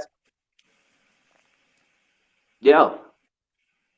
So when I look at that story, I always kudos to that, just the very strength of the man. Man, it's tough. I know, guys. I'll be there. I wonder. I'm gonna have to. I wonder if it's when we're talking over each other. I wonder if that's when it freezes up, because it seemed like as soon as I said something, that's when you froze up. Mm-hmm. Debbie and Kate's asking if you're going to be able to get the 24-hour stream up. Oh shoot! Well, did you tell? Well, we've been trying. I showed them. We've been trying. I showed them on YouTube what's happening. Oh, did you? Why we can't delete those copyrighted plays. It's just I don't know. You have to. Well, probably, like I said, most likely if we can screenshot certain segments and whatnot and all that good stuff. Oh shoot! Yeah, and I seen you were up to 700 and some. Oh yeah, we got 713 thanks to Bruno. Bruno's actually tweeted out. Bruno's actually tweeted out for. Bruno is on Twitter now, and I did get his follow alert, Mr. Bruno Mars. So that's your name.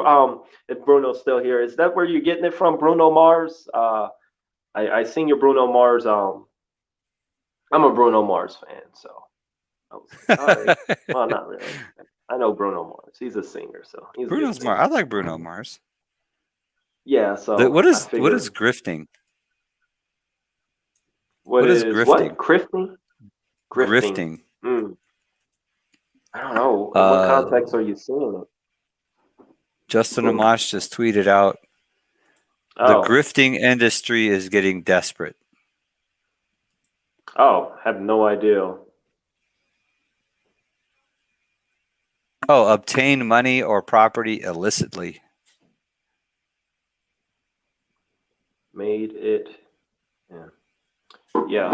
So, a grift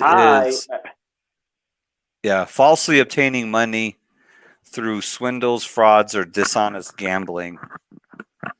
That's grifting. So, okay. But the tweet he was replying to says, if you want to win in 2024 as a Republican, I would probably start saying something. Just saying. So he said the grifting industry is getting desperate. Okay, you gotta go, man. But real quickly, they're texting me like, hey, where is he at? Let me real quick. I just want to say, I was gonna get on. I want to unfreeze myself, but you guys can hear me. That's fine. I'm gonna look that up while you're talking. The Donald Trump. The Donald Trump, and I had tweeted it out, but I have just found out that that Joe Biden. It's just weird to me now. People, I'm not a Trump or a Biden supporter, either one, but it is super strange and super hilarious to me that Biden has gotten more votes in most states than Obama has gotten. I'm like a person. What? It has been shown that and like they put it up in like 33 states. He got more votes than Obama. It's just insane to me. You're talking about someone I'm telling you, that is, yeah, I posted up on Twitter on yesterday when I was reading over the article and they brung up the stats and that was the big article and I was like, what? How? You're talking about someone that couldn't rally up a backyard full of dogs and get them rallied up, and he managed to get more votes than Obama. Oh man, it's in just a insane. So pandemic, I no just thought it was way. funny. In a That's pandemic, in a pandemic, right? You're talking about one no, of the I'm not greatest buying it, dude. speaking, the greatest speaking presidents, one of the Oh yeah. greatest speaking presidents, rallying Oh, I mean, presidents of our time, for a long time, oh Obama. yeah, yeah. And I mean, Biden, so he well got more spoken. votes. No way. Right. Like It's like I it was said, if it insane when I smells seen that and rotten they and were all if it smells rotten and it looks that rotten, was a little weird. That was a little over I'm the not top for eating me. it. When that was a little over the top. Yeah, that's Right? crazy. There's It is. no It's way insanity Biden everywhere. gets more votes than So Obama. that's insane. I could believe him Yeah, getting more he's votes than been getting Hillary, more but votes than Obama. It's right. yeah, I So mean, it's just been insane. that's So I how was like, Obama yeah, y'all taking won. it a little bit too far. Yeah, Mm-hmm. you're taking this lie a little bit But too far. Right, they're taking it too far. They're gonna get caught. They're gonna get caught. They're doing too much, Dave. They're just pushing it. I They're went too doing too much. far. Like I've been laughing at because here's the thing. Here's what I know, Dave. I know that the Republicans and the Democrats, year after year, they both try stuff to get votes. They're both doing scandalous things from now and all the way back, and it happens every year. It's just that Democrats they benefited from it and more. I mean, that's how the way I see it is. That's how Trump knew back in June that you know that because way back He in said June it. he was like, "Hey, I'm gonna Yep. when the election comes, they're gonna try stuff and the votes and watch what happens is coming." So that lets me know that Republicans and him Republicans knew what the Democrats was doing. Democrats knew what the Republicans are doing. They all knew what was going to happen way back in June, and they've all been trying different things like this. So, and then it just kind of came out that Democrats might reap the benefits of it more, and Trump started to blow the whistle and give hints on it. So, I mean, there was intelligence, there was information internally of they've all. I mean, I think every election year both sides cheat in some way, rather it's third parties, fake um rather it's fake sponsors or whatever it is. Every year it doesn't matter in some way, form, or I mean that's with every president, Republicans and Hmm. Democrats, but they just do such a good job as far as not getting caught because they have so much money and so much power, and they create the Oh yeah. Well, legislation around it. So, exactly but all the systems that would be there to catch them, they control. yeah, they They're, control. So it happens they every make the election. laws. Yeah. So yeah, absolutely. It's just I'm that Democrats this season, and I'm telling you, Republicans they've been doing some cheating this season too. It's just that Democrats they are they're winning from it right now. They're winning, but they gotta calm down. They gotta I don't know stop with the votes, not too much because the whole Obama thing. Yeah, Obama, and then it's this so big, but that's one of those stories. I just found that funny. I'm coming. But hey, I gotta go. Let me see if I can mm,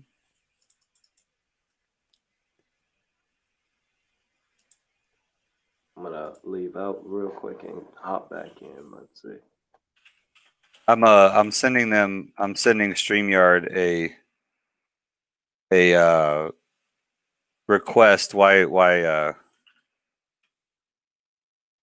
oh, and yeah, that's what they're saying. I guess Evolve's saying that the Biden is getting more votes than Obama in some places. That's insane.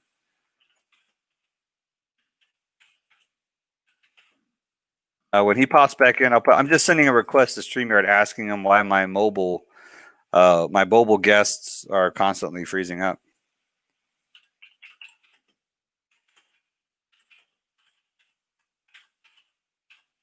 I know it's not me. I'm hardwired now, running at 400 megabits per second. So I upgraded my internet and I actually moved my router in here. So I'm hardwired and hooked up.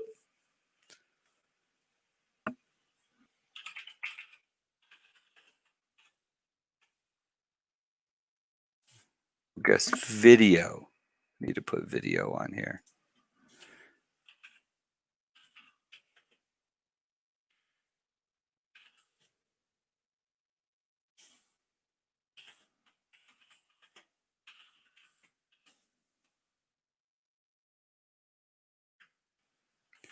Oh, well, maybe they actually have some. So do you two believe Biden will win? I don't think it matters. Israel will get their king. So will we. Doesn't matter whether it's Biden or Trump. How much difference is there between them? That's the big thing.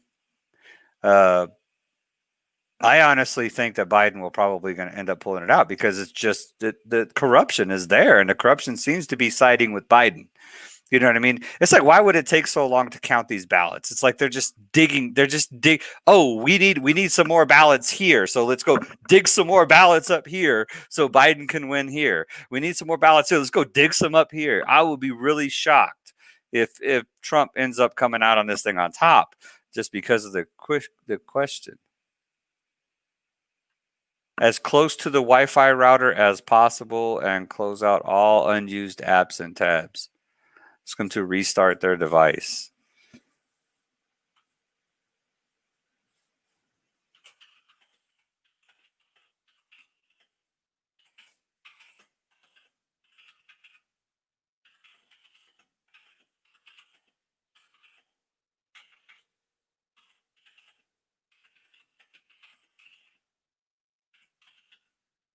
So if you're there, their answer was to close out all the apps, get as close to the Wi-Fi router as possible, and close out apps and tabs.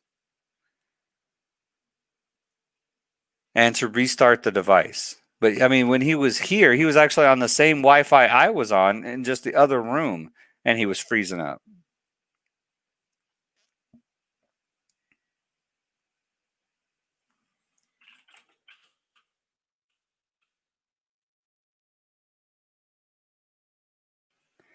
Yeah.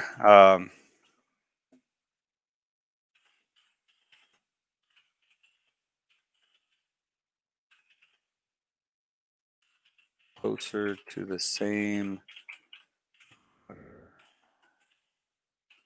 using and having.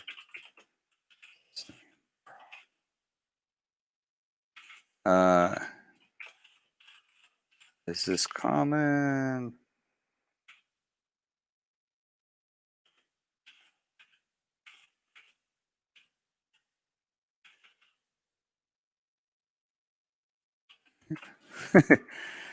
Ma 2's chiming in. Wait, Dave, you said Trump would win at first. Yeah, I think so. I thought so. I thought Biden and Harris. That's another reason why I smell something rotten is because Biden and Harris are some horrible candidates. You kind of know what you're getting with Trump, so that's why I figured he would run away with it. I didn't think it'd be anywhere near as close, much less that now when it takes him 5 days to get up enough votes to win. You know.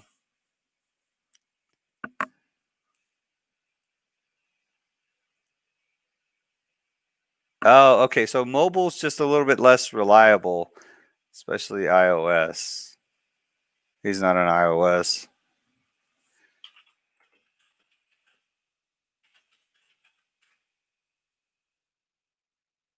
It's only Evolve that freezes all the time. It's his connection at home. He wasn't at home. I don't think he's got drop ceilings at home. So.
No, I'm not starting to believe Evolve's doctor.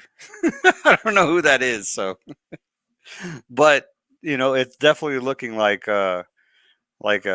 maybe Evolve's doctor has some idea of this massive corruption that's going on right now in the US. It's insane, dude.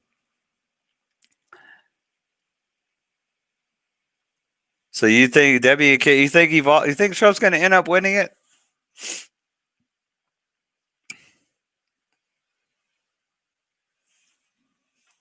Oh, cool.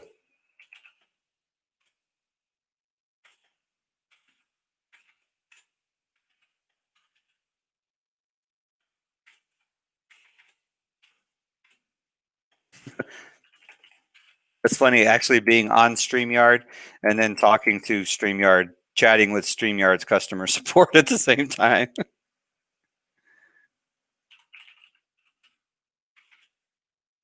They said they're gonna. I told them to that I'll ask my mobile customers to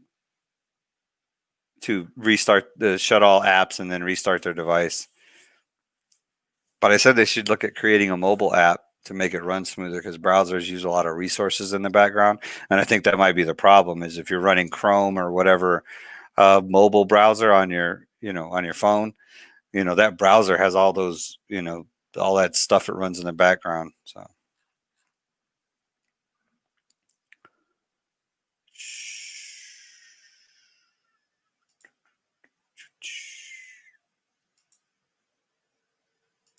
How come I didn't see oh, where'd he go? I just saw him. 12 minutes ago, Trump tweeted out, "I won this election by a lot." Oh, I know he's been talking about that doctor's 15-year record. I don't. You have a 50-50 shot at getting it right. So this guy has got lucky 15 years in a row. 15-year record is only like 4 elections.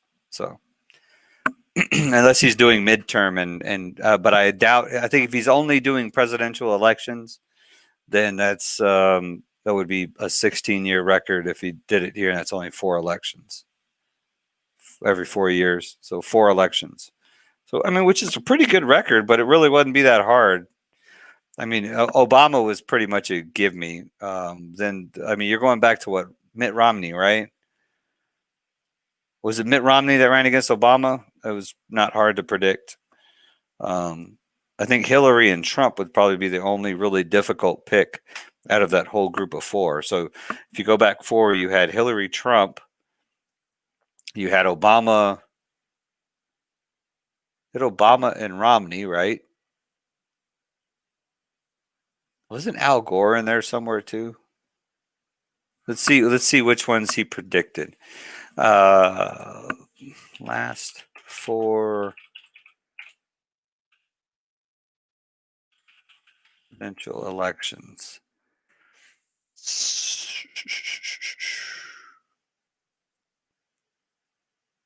Okay, we'll look at this one. I'm going to have to go way down here. So you had John McCain. That's right. So the 4 that he predicted, if he predicts this one right, would be Barack Obama, John McCain, which electorally, I'm gonna let you know the electoral votes at the same time as well as the popular vote.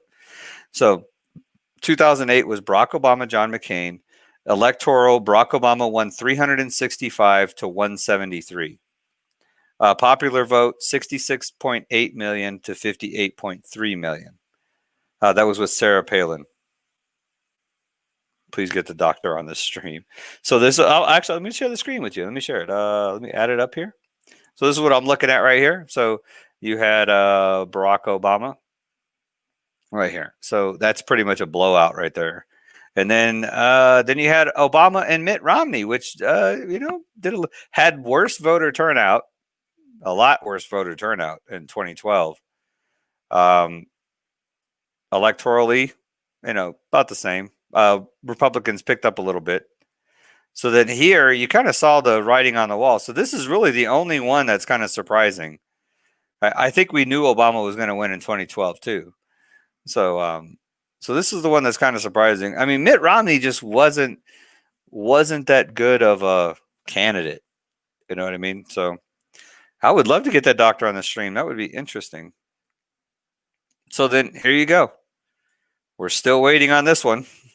so you know, really, out of those 4 elections, the only one that's really shocking is that he was able to predict Trump over Hillary, which really is not that surprising either, because Hillary was a horrible candidate. So there's that. You know, so but so let's do some Trump tweets real quick. Let me share that screen again. Let's pop this up. Let's do some Trump tweets. Let's find Trump tweets.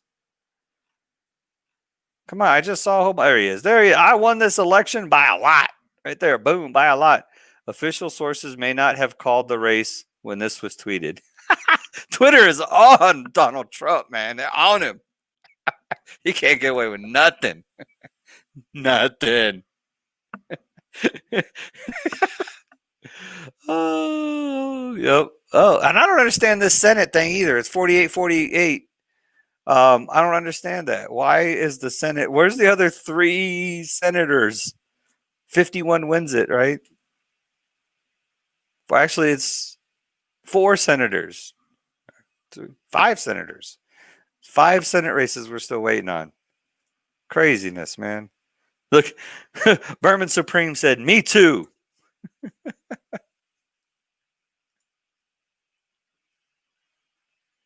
Let me reply to Vermin, man.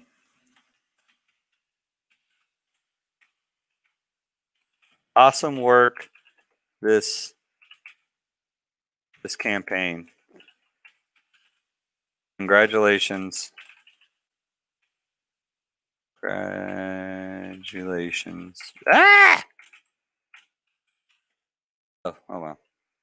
Mr. President. I can't type this morning, man. My old buddy Vermin, man. Oh, let's see.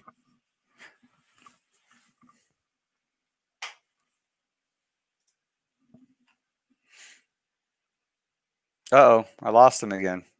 Where'd he go? Where'd Trump go?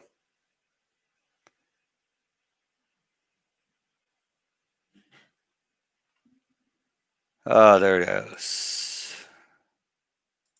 What else has he been tweeting? Georgia counties using same software as Michigan counties also encounter glitch. What a total mess this election has been. I can't disagree with you there. Yeah, this software that was duplicating Biden votes in Michigan.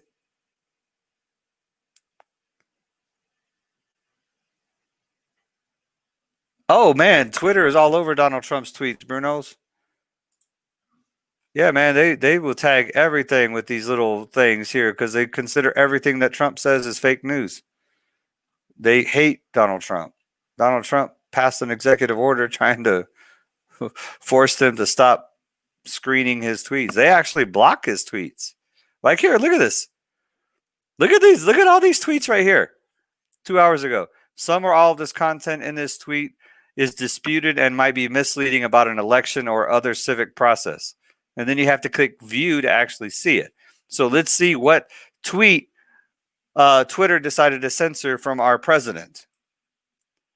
People are screaming, "Stop the count," and "We demand transparency," as legal observers were refused admittance to count rooms. Okay, from what I understand, they weren't refused admittance to count rooms, but they were refused to get close enough to actually view the counts. Which is kind of the same thing. So let's see what this tweet is now. Some or all this content sharing this tweet is disputed, might be misleading. Tens of thousands of votes were illegally received after 8 p.m. on Tuesday, Election Day, totally and easily changing the results in Pennsylvania and certain other razor-thin states. As a separate matter, hundreds of thousands of votes were illegally not allowed to be observed.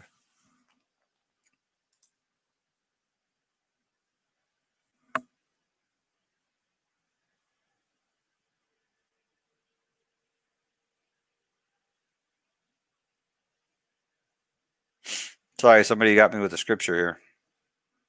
Proverbs 6:17, a proud look, a lying tongue, and hands that shed innocent blood, and a heart that devious, wicked imaginations feel, feet that be swift in running into mischief, a false witness that speaketh lies, and he that soweth discord among brethren.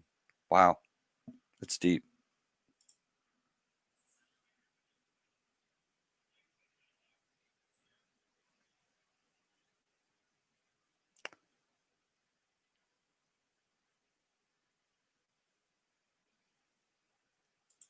I know. What's up with the pizza delivery guy segment?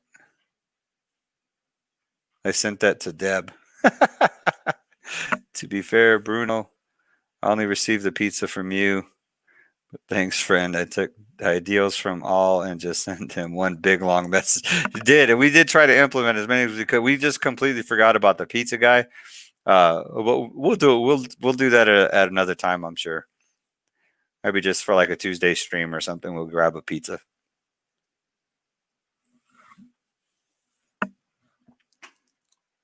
So let's see. Let's continue with Trump's blocked tweets. This is the Trump's blocked tweets segment. So our president's blocked tweets. This will also change the election result in numerous states, including Pennsylvania, which everyone thought was easily won on election night, only to see a massive lead disappear without anyone being allowed to observe for long intervals of time. What the happened? Ooh, he's implying a bad word. What the happened? Should have put a comma there or something, or put his ... over here. Learn about U.S. 20. See, they put you in about U.S. 2020 election security efforts, right? Civic integrity policy. It goes right to Twitter. This is funny. Oh, Twitter is on Donald Trump, man.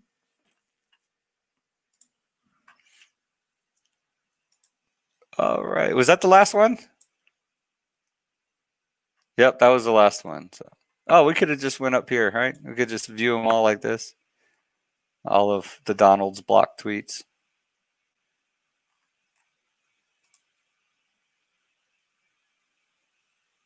This is crazy, man. Votes were faked. We have voters that were born in 1900 who voted. FYI, the oldest person alive was born in 1903. Absolutely despicable. Some crazy stuff going on, people. Trump will defund Twitter. Trump doesn't have the power to defund Twitter. Trump doesn't fund Twitter. You can't defund something that you fund. It's funny, though. Burning, that's funny. You know, you can't believe in free speech and then not believe in free speech.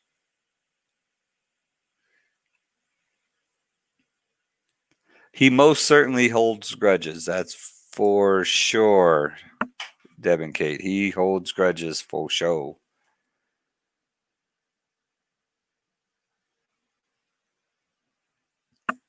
Biden, look at this. Biden wants to bring us together, which is why his supporters are busy drafting a gulag list for Trump supporters. That's funny. Oh, that is funny, man. What is your source for this? People take that serious? Really?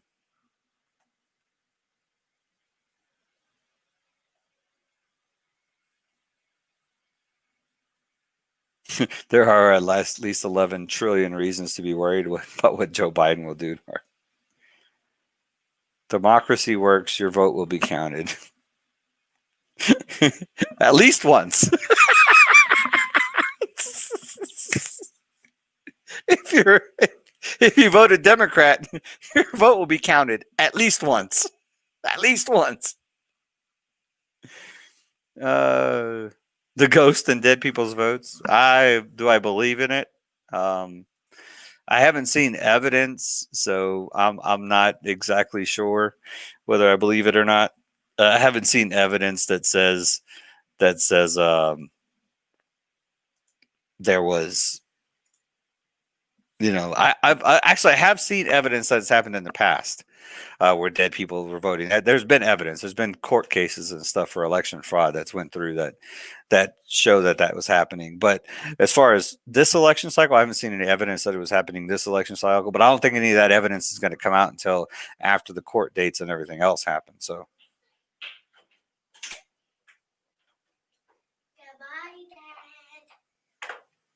What is Biden's Twitter saying about all this? Have fun.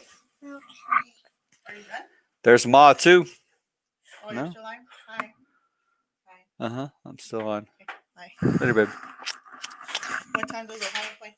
Huh? What time does 5:30. Oh, we might be here. Rutgers. They're playing their Are old you gonna watch it? defensive coordinator. Probably. Oh, we'll probably come early. Oh, later. Later. Bye, everybody. Duval was in earlier, right? Mm-hmm. Well, I kind of caught all of it. Mm-hmm. Yeah, I'm about to wrap up right now. Bye.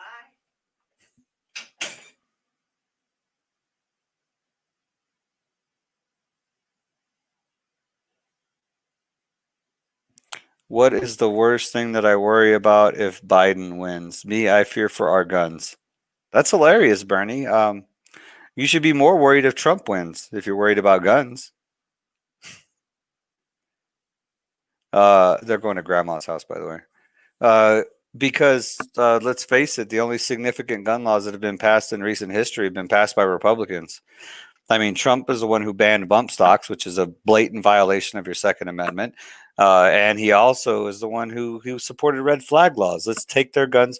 This is a quote. Take their guns first, due process later. I mean, which is a violation of your Fourth Amendment, the right to due process, and your Second Amendment, your right to protect yourselves. So really, banning bump stocks, but the NRA and all the Second Amendment, groups and all that stuff just turned a blind eye because it was Republicans. You know what I mean? So you'll give up your guns to Republicans, right? Is that the way it works? You're okay. As long as you're not giving up your gun rights and your Second Amendment rights to the Democrats, then you're okay with it. Because the Republicans are the ones that are passing the gun laws. Because they're the ones supported by the NRA and all the Second Amendment groups. I mean, it's the first part of waking up is realizing that these two old parties are not your friends. They don't support anything that you believe in. That's the first part of waking up. If you truly are in fear for your guns, I hope you voted Libertarian across your ticket, because they're the only ones that believe in the absolute, definitively, the Second Amendment. The absolute ending the infringement on your Second Amendment rights. Not only not infringing on it anymore, but ending it. Ending the infringement that's already taken place. The National Firearms Act, gone. That type of ending your infringements on your Second Amendment rights. Your right to defend yourself any way you see fit. Libertarians are it. Republicans are not it. I guarantee you, if Trump's in another 4 years, there will be another significant gun law that he passes. And the NRA and the Second Amendment groups will turn a blind eye because they're Republicans.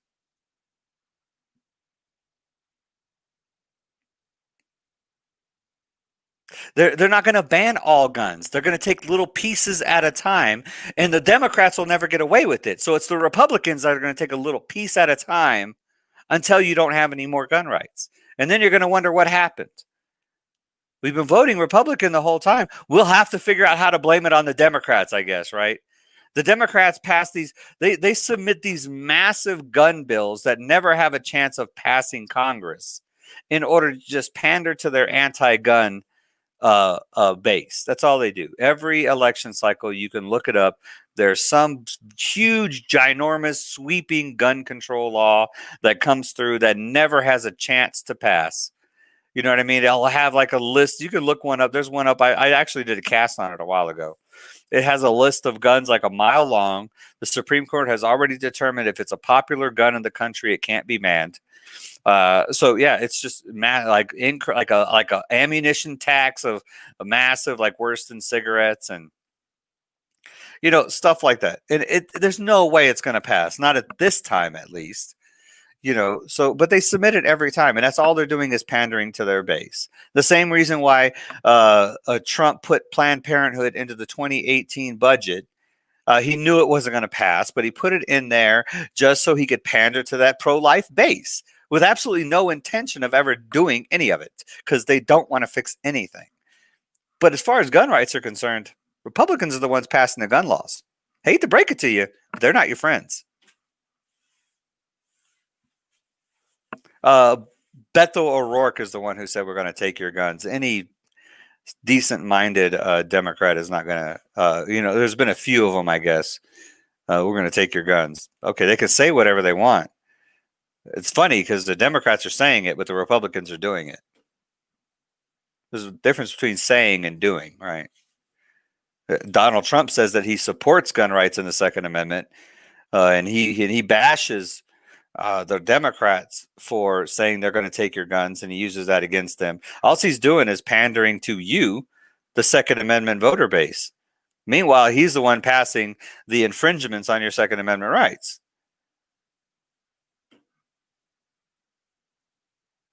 Dave, should Christians have guns? Yes, absolutely. It's in the Bible. Take up your sword. They didn't have guns back in the Bible, but they had swords. So, but yeah, Christians are encouraged to defend themselves, especially considering that we are liable to persecution. You know what I mean? To be persecuted for our beliefs is one of the fundamental greatest things about being a Christian. That's how, what is it? Blessed are the persecuted. Blessed are those that are persecuted in my name. For theirs shall be the kingdom of God, or something like that. But yeah, does Evolve have guns? Yes, he has a few. They seem dangerous and ungodly. They're simply a piece of metal. Completely harmless. I remember I did a whole stream with my AR-15 sitting in the back. That sucker never moved the whole time. It didn't. They're not scary at all. It's just a piece of metal. It's an inanimate object. The scary thing is the person holding it.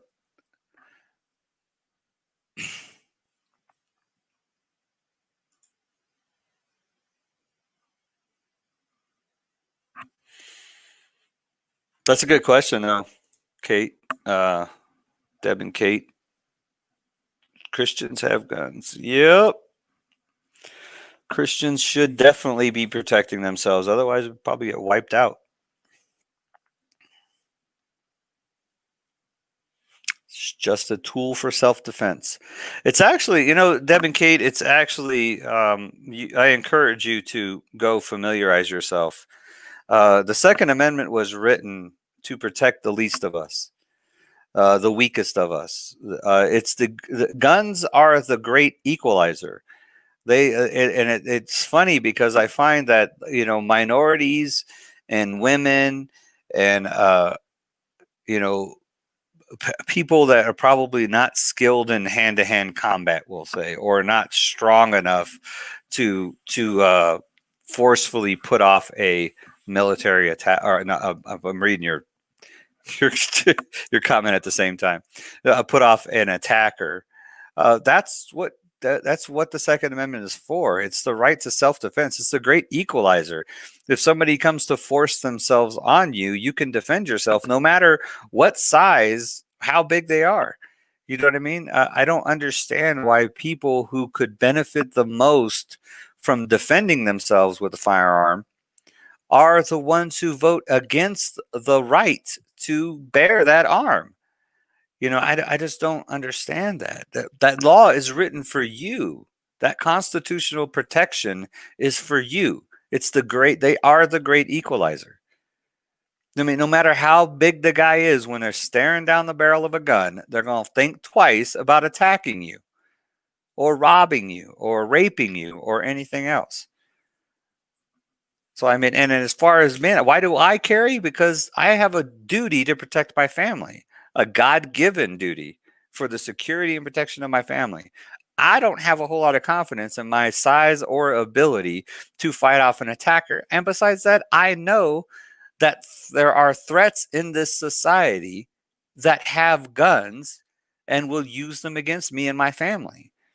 So I prefer to equal my odds and put my trust in God that I will be able to protect them by whatever means I deem necessary. So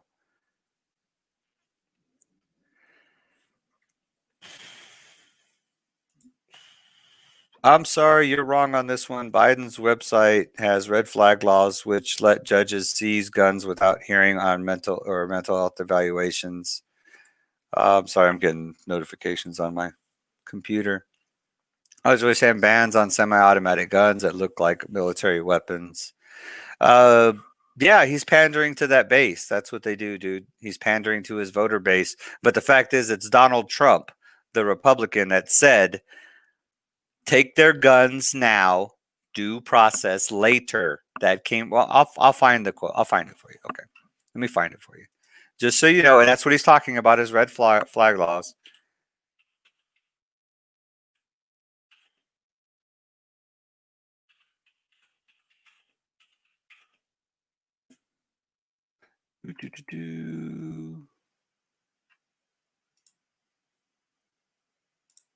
All right, here we go. Share the screen with you. Here's your president there, Bernie.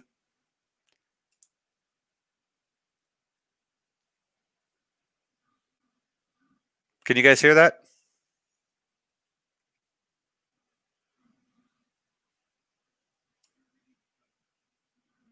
Can you hear it?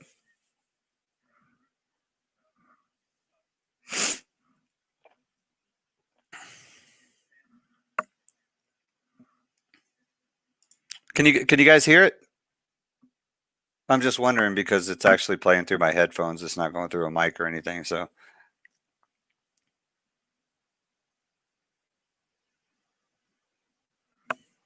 here, I'll back up a little bit. I'll go ahead and let it play, and you guys can. You can't hear it? Oh, you can't hear it. Okay. Give me 1 second, real quick, and you'll be able to hear it through the mic. I don't know why that is. I guess I'm just sharing the screen. I'm not sharing the sound.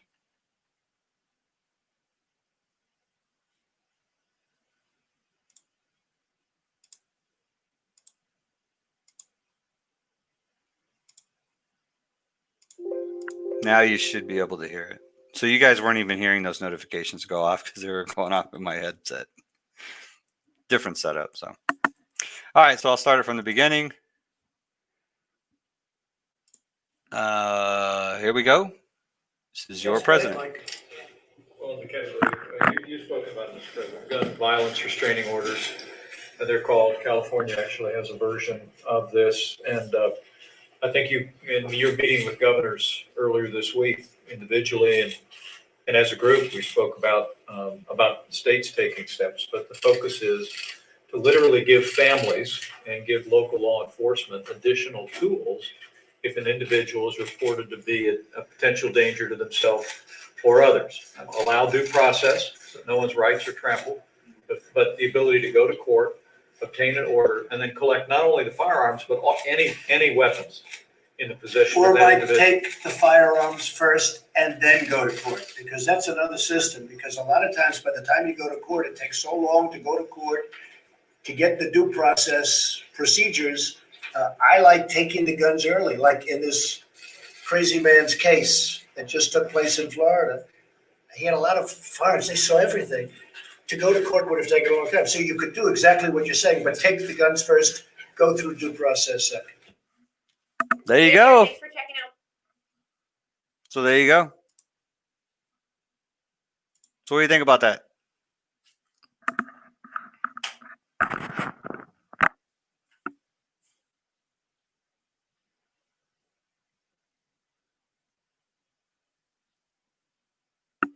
Joe Biden announced that Beto O'Rourke will be the one who leads his gun control effort. Okay. The Democrats, the burn Bernie, this is what I'm telling you, man. The Democrats' ideals about gun control are so extreme, they cannot get through Congress. They can't get through the Supreme Court. They can't get passed. The Republicans are the real threat because they're taking little chunks at a time out of your Second Amendment rights. That's what I'm trying to get to, is get you to realize is the Republicans are the real threat. The Democrats are too extreme. Their stuff won't get passed. And for one, every Second Amendment, the NRA and all the Second Amendment groups and everything else would just go ape crazy if the Democrats try to push something through. They'll go to court, they'll have all this craziness. It's not going to work. The Democrats won't be able to push their gun control agenda. All they're doing is pandering to the base, the same way Donald Trump panders to the pro-life base of his group. That's all they're doing is pandering to a base of voters without ever any intention of ever getting any of that stuff done. Because the Democrats know that they are not going to lose any voters by getting very extreme on gun control, because all the people like yourself obviously are not going to vote Democrat anyways. So they already know that this is the most divisive, policies, a policy topic that there is, gun control. So they absolutely know that there's no way any of the pro Second Amendment people, single issue voters, I guess you could call them, on gun control, are going to vote Democrat. They already know that. So they can get extreme with their policy as they want and just make sure that they maintain that group of hardcore gun control enthusiasts and pander to that base of voters. That's all it is. None of that stuff is ever going to work. The real threat to your Second Amendment rights is the Republicans. Now, am I telling you to vote Democrat? Heck no. There's many other reasons not to vote Democrat, but if you're serious about your Second Amendment, you need to be voting Libertarian across the board, because the Republicans are the biggest threat. They're the ones that are passing the significant gun control laws.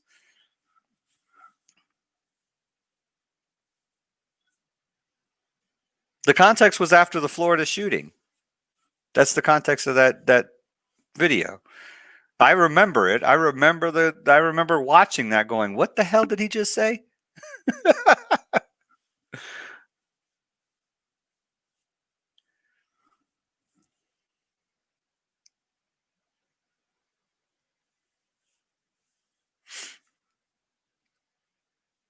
Yeah, anyone that's been robbed or attacked knows that, if they would have had a gun, it could have been a whole lot different story.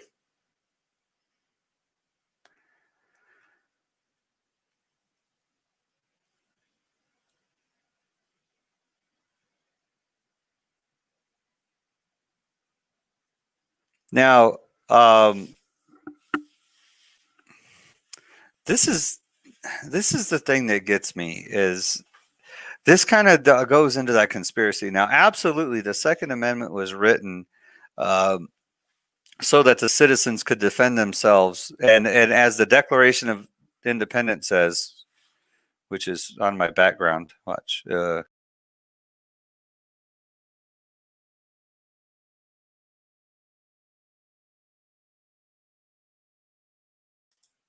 So that was the Declaration of Independence that was over here.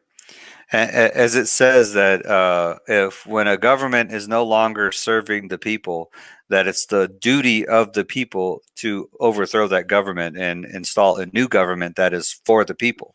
And I believe that the reason the Second Amendment was so plain and obvious was because our founding fathers, that's what the British did prior to the Revolutionary War, was they took their guns and they stashed them. So the first thing they had to do in order to fight the Revolutionary War was to go get their guns back. So I think realizing that's why they made it the Second Amendment, and they made it very simple: the right of the people to a well-regulated militia. It is the right to bear arms shall not be infringed. No, I can't think right now. So it was written up there though. I turn around and look every once in a while to see, because I actually had it pinned on the wall before, but it's yeah, I don't. It's not there.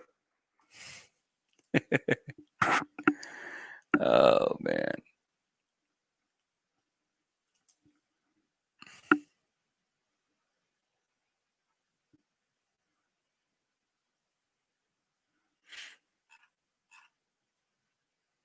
A well-regulated militia being necessary to the security of a free state, the right of the people to keep and bear arms shall not be infringed. Cha-ching! So that's it. That's it. And the reason for this? Well, I mean, there's a couple different reasons for this. And it's stated all over the place.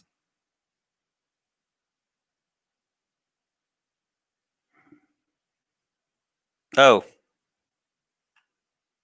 I copied too much. Sorry. From Wikipedia.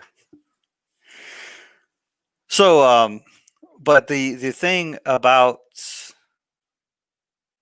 the Second Amendment. So our, if you may not know this, but the Federalist Papers and stuff, they actually explain it. Our founding fathers didn't want a centralized, federally controlled military. They didn't believe in the federal government should control the military, that each state should have its own militia, and the militia should be made up of the citizens of that state. And that these militias would be what would be used to defend the country. That's what our founding fathers believed in.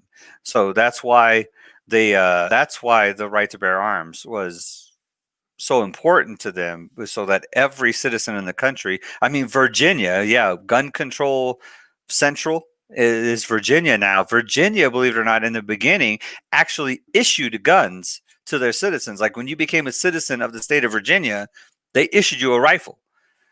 So hey, welcome to the militia. You know what I mean? So every state would have their own militia, and that would make up the entire United States military, would be all of these individual militias. Think of the National Guard. You know, each state has its own National Guard, as they call it, the National Guard. So that's derived from that time period where every state had a military that would support the federal government, instead of the other way around, where the federal government supported the state's military, which is the way it is now. It's backwards. But yeah, they didn't believe in a federally centralized military because they knew how dangerous that could be. If all of the military might was held at the federal level, then the federal government could rule over the states by force. So which is what happened with Britain. See, what they did is they took all the lessons that they learned from the oppression and tyranny of the British Empire, and they wrote the Constitution in order to deter from that tyranny, or to try to protect us, the American citizens of the colonies at the time, from, I mean, everything in the Constitution is wrote to prevent the tyranny and oppression that we see our government growing towards now. The tyranny and oppression of what they had seen from the British Empire. I mean, that's why they had the Boston Tea Party, no taxation without representation. I mean, that's why they were so hesitant to put in taxes, to put in even the Congress, even allowing government to tax its people. That was a huge fight before that was put in the Constitution, and it's in the Federalist Papers. And the military, the centralization of the military at the federal level was a no-no. And then the income tax wasn't even added until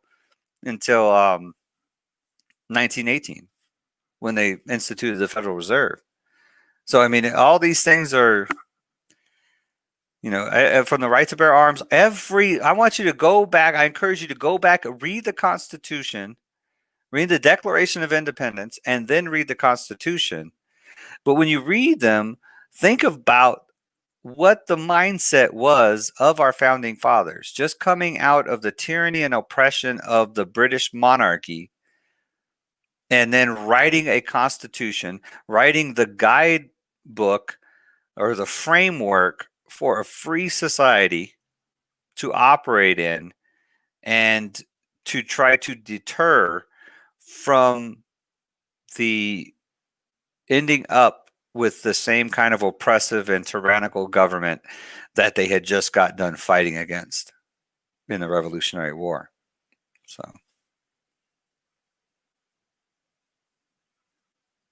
oh, it's absolutely burn Bernie. So these proposals the Democrats are putting forth, you don't think that's how they feel? Come on, Dave. They want these extreme measures. Absolutely. Absolutely. They absolutely feel that way. Like if they could ban the guns, absolutely, they probably would. But will they? They won't be able to. Those policies are too extreme, dude. They do it every cycle, man. We have the three branches of government, right? So the legislative branch is the one who makes the laws. And then you have the executive branch approves the laws, and then the judicial branch actually verifies that they're legitimate, that they are constitutional, that they don't defy the Constitution. So in order for a law to actually get passed, it has to go through those three barriers.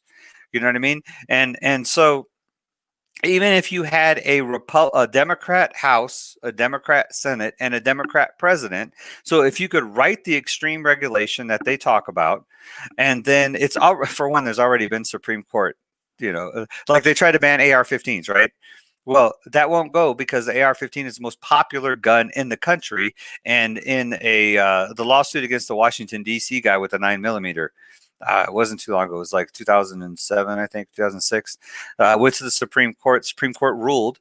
In that ruling, they said that the Second Amendment protects the rights of the citizens to own any firearm, that the government cannot restrict the ownership of a firearm that is popular amongst the people, which the 9mm was like a Glock 9mm. So a 9mm semi-automatic pistol is protected by that. But the single most popular weapon in America is the AR-15. So there's no way they can't restrict that one. So that automatically nullifies their restrictions on military-looking weapons. So that's what I'm saying is even if they owned all the legislative and executive branch, as soon as that, if the president actually approved it, then it would go. The Supreme Court would automatically block it because they've already ruled that that's unconstitutional.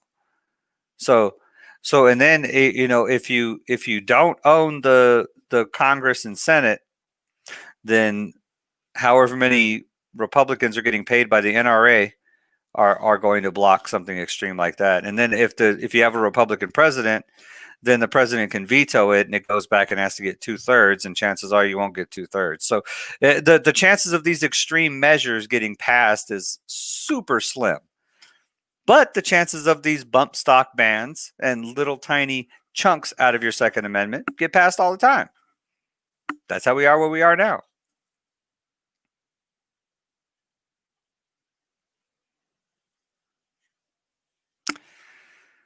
If it gets passed, do you think they're going to say, oh, no, we take that back. We didn't actually think you'll pass it. No, absolutely not. I'm putting too much faith in the system and the Supreme Court. The other thing is if they tried to start confiscating people's guns, that is the next civil war. The minute they try to start confiscating guns is when there will be mass violence across the country. It will be the next civil war. I'm talking millions will die. Millions. And they know this. They know this. You start trying to confiscate people's guns, millions will die. In their extreme gun control measures, that's what they call for. That's the main reason why it won't fly and won't go through, because the amount of violence that would happen would be incredible. But they can pass ammo taxes that make it almost impossible for anybody to afford ammo, which, by the way, every time they pass some kind of regulation or tax on firearms or ammunition, all it does is hurt minorities and the poor more than it does, rich white people.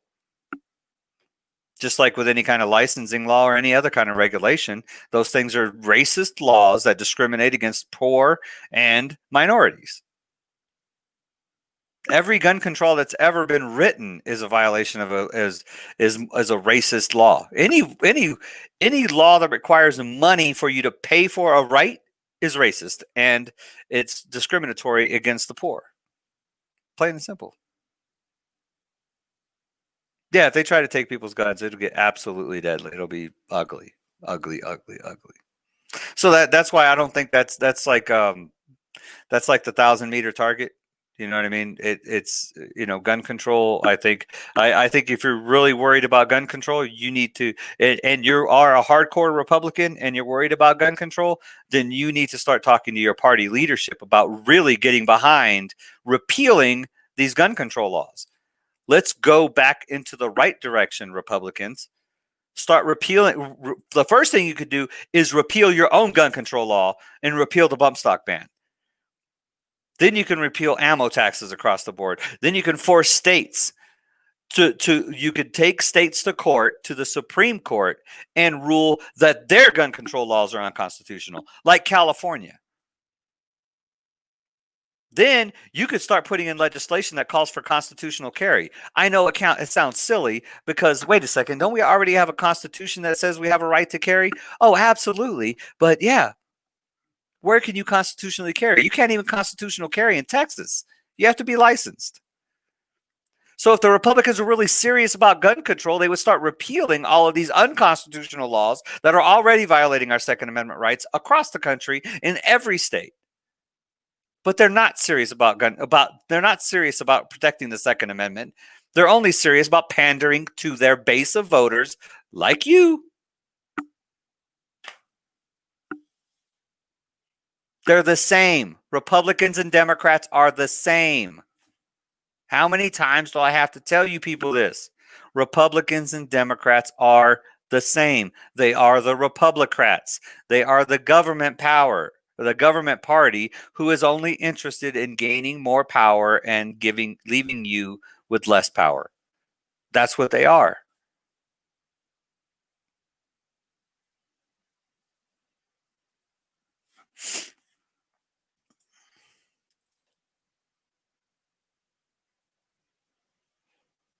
Government versus citizens, who wins in a war? Citizens. We're all citizens. Nobody really wins in a civil war anyways.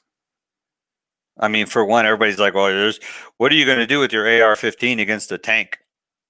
The U.S. military, the force of the U.S. military. That's the thing about a civil war, is the military gets split too. So, do you think all those commanders are just going to roll over? Not with a lot of, there's going to have to be a lot of, belly rubbing leading up to that, if you know what I mean.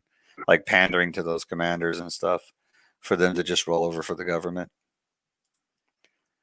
I will vote for someone who is props in very little to no restrictions than someone proposing extreme measures.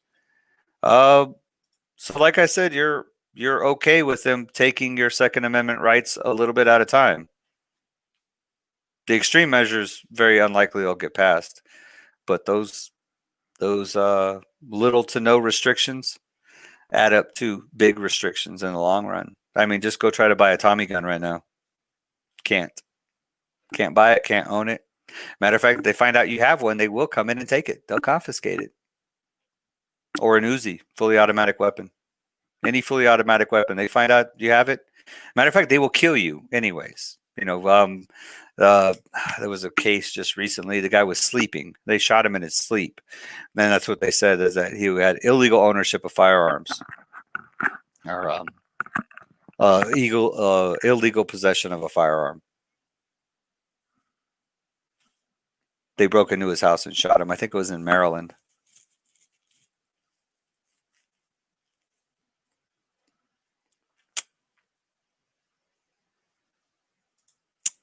Yeah, that's a good point, Deb and Kate.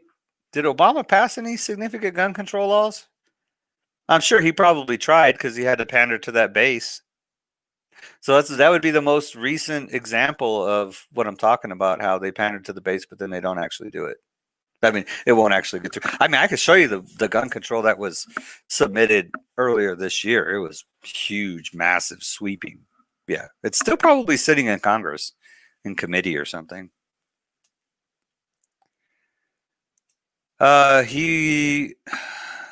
What executive order actions did he do on gun control?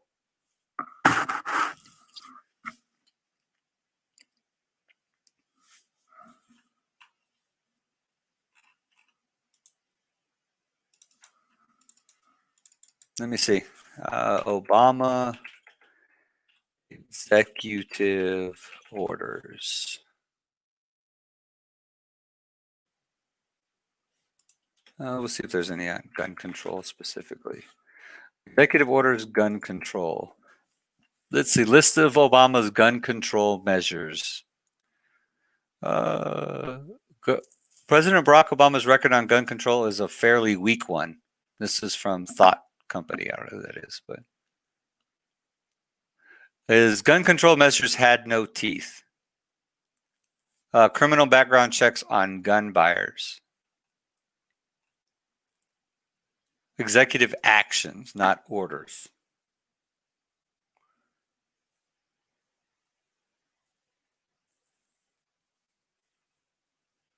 So he had 23 executive actions on gun violence in January 2016 as proof that the Democratic president was anti-gun.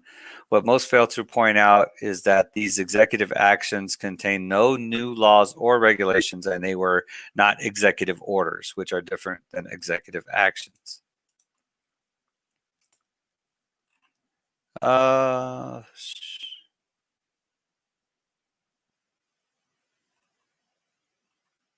Executive actions are any formal proposals or moves by the president. The term executive action itself is vague and can be used to describe almost anything the president calls on Congress or his administration to do.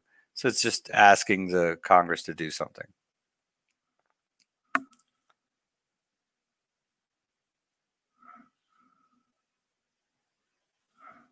So there's a difference between an action and an order. Executive actions is a wish list of policies the president would like to see enacted. 20 executive actions. That's what I'm reading right here. An action is a wish list the president would like to see enacted.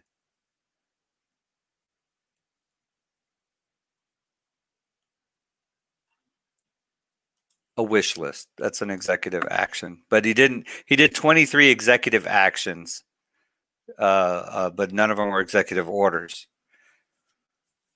For all the pomp and ceremony, nothing in the president's proposals is going to put a dent in U.S. gun crime or even substantially change the federal legal landscape in that sense.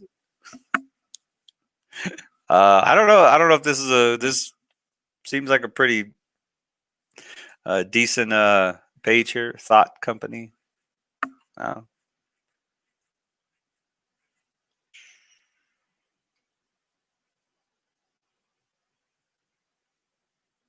In this country, wow, it actually said in this country we have a tradition of gun ownership that's handed from generation to generation. Hunting and shooting are part of our national heritage, and in fact, my administration is not going to curtail the rights of gun owners. It expanded them, including allowing people to carry their guns in national parks. And Obama repeatedly expressed support for the Second Amendment.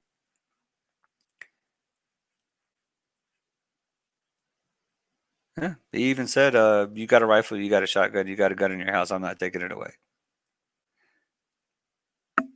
So I'm still trying to figure out where he passed any significant gun laws. These are just executive actions they're talking about. So, and this is where it talks about what a difference between executive action and executive order. Executive action and executive order are not interchangeable. Executive orders are legally binding and published in the Federal Register. Executive actions aren't even published in the Federal Register. It's a wish list from the president. It's interesting. So this is a response to this right here. He had 20 executive actions. Yeah, it's a wish list. But what gun laws did he pass? He actually allowed you to carry your gun in a national park. Obama actually, he actually protected your right to defend yourself inside of a national park. Why didn't Bush do that? Why didn't the Republicans do that when the Bushes were in office?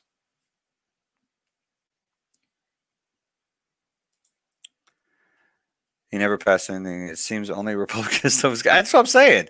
Because it can. So what laws did he pass at the federal level that restricted your Second Amendment right? I would like to just hear one law that Obama passed Let's see if there's one gun control law that what. Let me see. Let me just see if I can find where. Let's see if there's any place where I can find where the Democrats have passed any gun control legislation. Let's see. Democrats gun control passed by Democrats versus Republicans. Democrats versus Republicans on gun control. Let's see what this one says.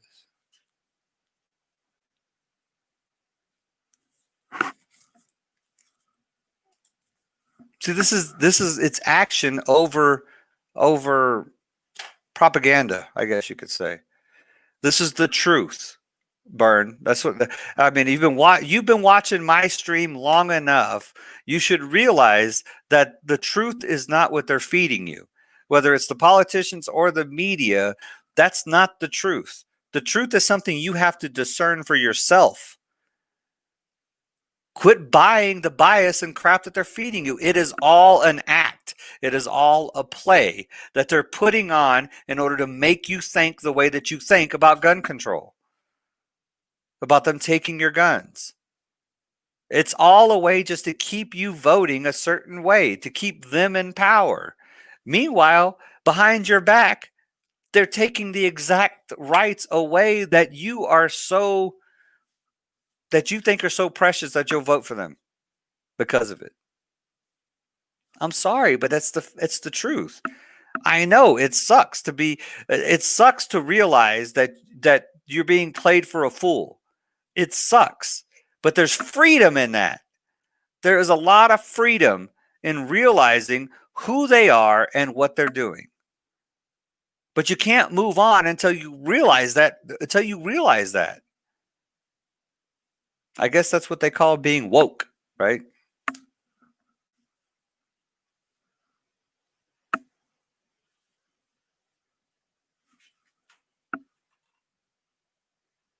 It is. The Democrats have already have a group of their base that's talking about repealing the Second Amendment. I mean, that's how extreme the Democrats are really willing to get. But how much support would they need to actually repeal a constitutional amendment? That's why you need to get some libertarians in our government.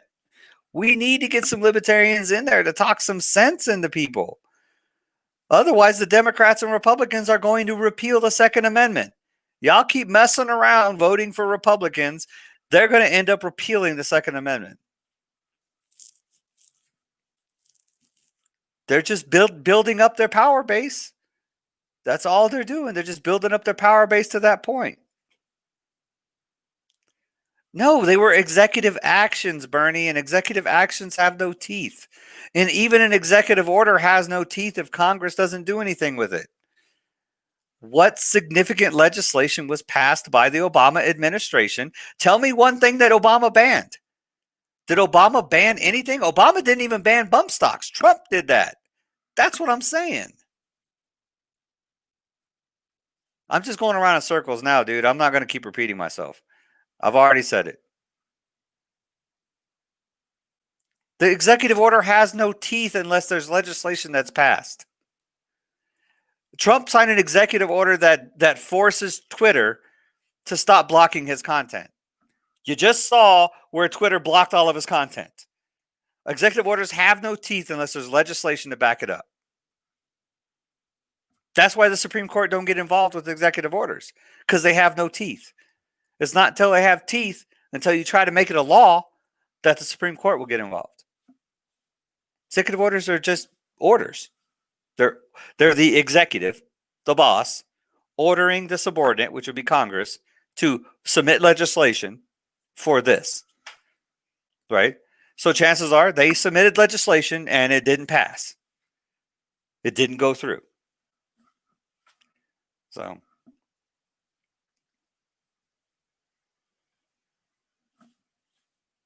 like I said, I'm still waiting to see what Obama banned.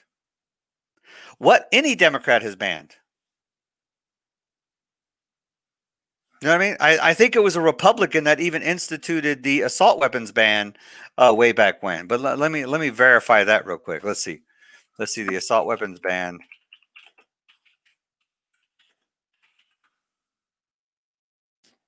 Federal assault weapons ban was 1994. Oh no, it was Bill Clinton. It was Bill Clinton that signed the assault weapons ban. Violent Crime Control and Law Enforcement Act of 1994.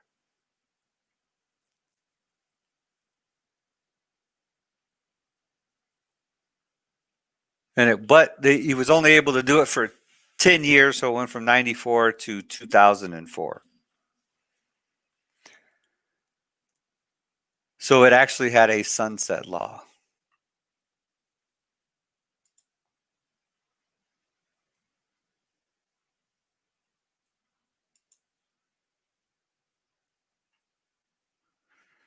So it would have really made my point if it was a Republican. But I bet you there was a lot of Republicans that supported that.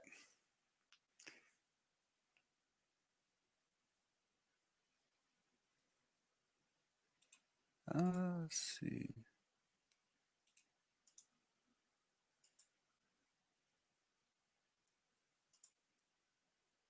Oh, it doesn't say.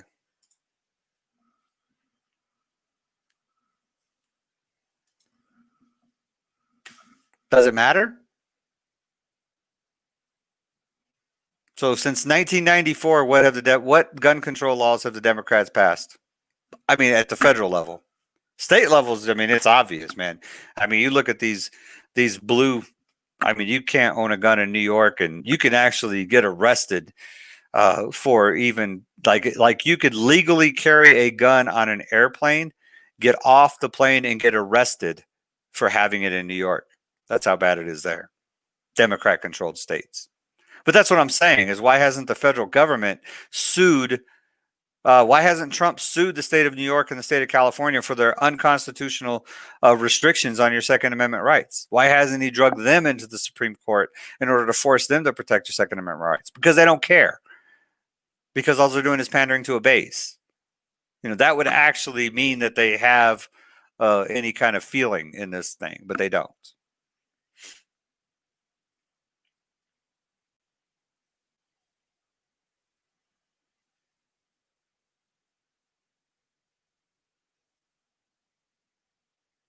You know that Biden will follow in Obama's mission and orders. You do know the president does not write laws. His executive orders are only ordering Congress to write a law, to pass legislation. The president doesn't pass laws. It's Congress and the Senate that passes laws. And the only significant laws that have been passed has been by Republicans. Gun control laws by Republicans. I'm sorry, man. Like I said, I know it hurts. I know it's painful that you're voting for the party that's passing gun control. But it's the truth. But, you know, I understand the loyalty, though, because, I mean, that's the way this country is. It's just split, divided between blue team and red team and us libertarians who actually are trying to support your Second Amendment rights and get government out of your bedroom and all the good stuff that libertarians actually do. That's why we tell people, you know, the majority of Americans are libertarians. They just don't realize it. I think they probably, even if they realized it, they still would be so scared of the other side that they would keep voting for their own destruction, basically. So Israel will have its king. Just the way it is, man. The Republicans and Democrats have been in power for too long. They don't care about you. They don't care about your Second Amendment rights. All they care about is staying in power and looking good and doing what they got to do to keep getting elected. Every once in a while, they throw us a little nugget so us libertarians can use something against them, like Trump banning bump stocks and Trump supporting red flag laws. But, you know, for the most part, they're both in it together, constantly increasing power, destroying your rights, violating your constitutional rights, your God-given constitutional rights. doing exactly the opposite of what they say when they swear in to support and defend the Constitution? Nope. It's not to support and defend. It's to ignore and find ways to work around the Constitution. That's what they do. Wake up, people. Just wake up. Oh, and my scripture is an interesting one I found on my own. I found this one on my own.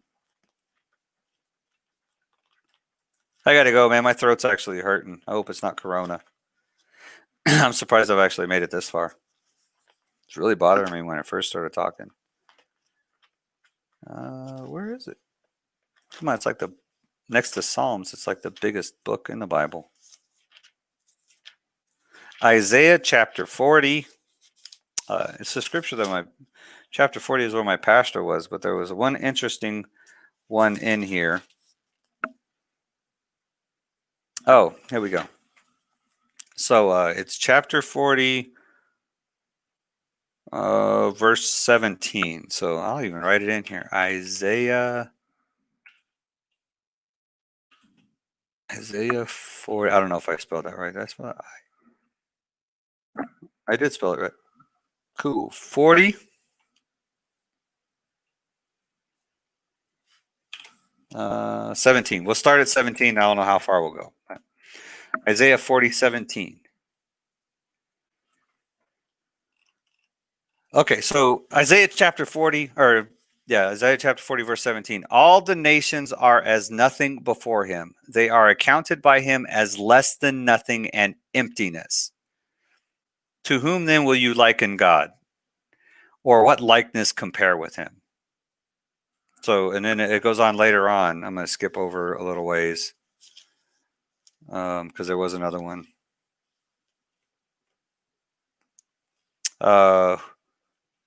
Who brings princes to nothing and makes the rulers of the earth as emptiness? So it's basically Isaiah, who's he's the one who prophesies Jesus and stuff. He's saying that the nations are as nothing to God. They're empty to him. Princes and kings and royalty are nothing. They're like emptiness to God.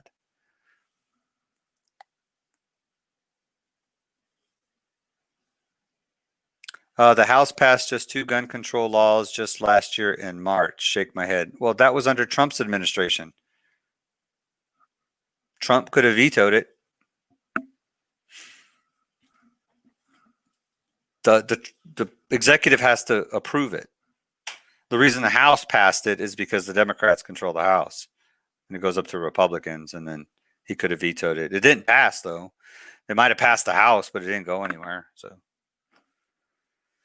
and then if he vetoes it, goes back to the House, has to get 2/3 vote, which is, no Republican or Democrat has had 2/3 majority in the House in decades. So you're still missing the point.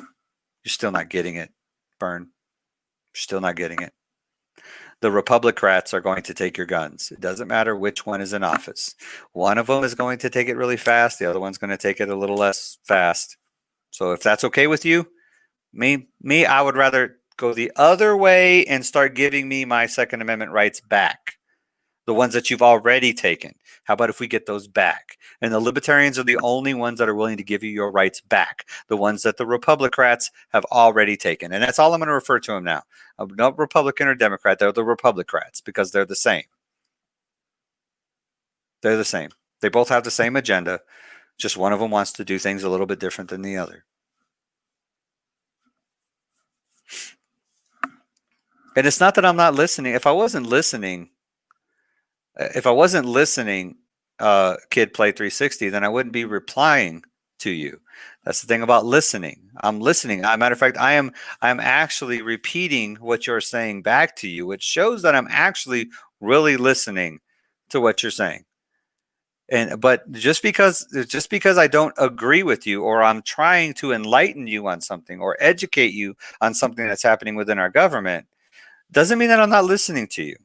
It just means that what you're saying is opinion based and not fact based. What I'm giving you is facts. It's not opinion. It's facts. The fact is that Republicans pass more gun control laws than Democrats do.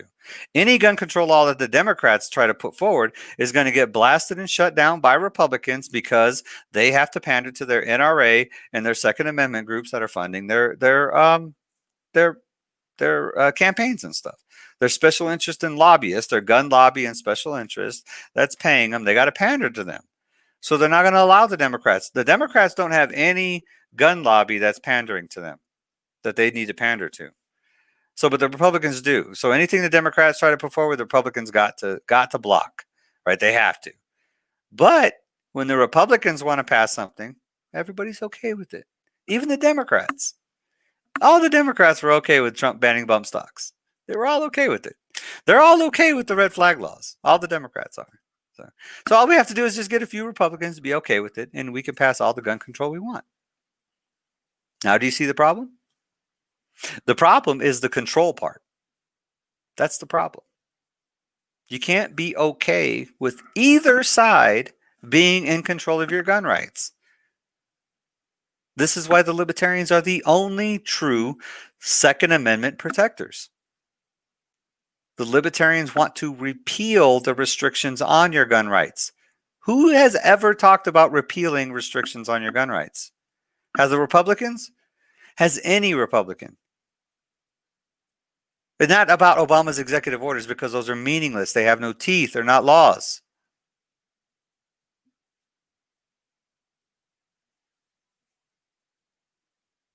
I already showed you a video where you just got in, Kid Play. I showed you a video of Trump saying, yeah, take their guns and then due process later, because the courts take too long. And then, the bump stock ban is obvious. I mean, Trump was all proud. I could show you the video. If you want to see the video of Trump signing the bump stock ban, I can show that video. Well, you can just look it up yourself. You can just look up, let's see, just Google Trump signs bump stock ban. Probably pop right up. He said it was long overdue too, that the Obama never did it. So he was super proud of banning bump stocks. So Trump signs bump stock ban.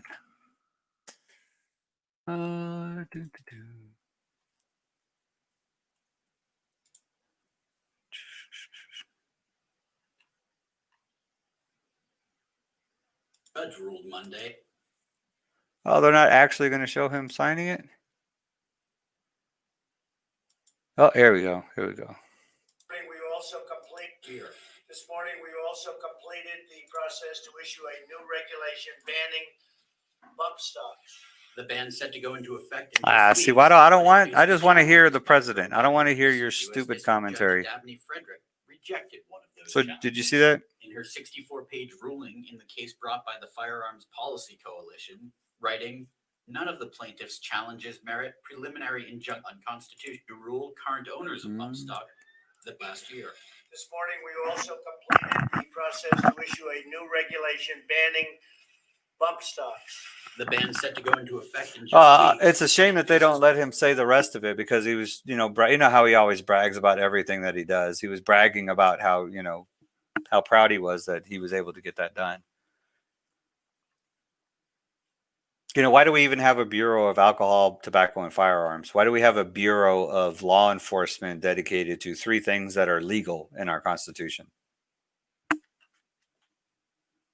How about if you repeal the ATF? Hey, there is somebody that wants to repeal the ATF, by the way, that would just abolish the ATF. Yeah, that's the Libertarians. They just get rid of the ATF.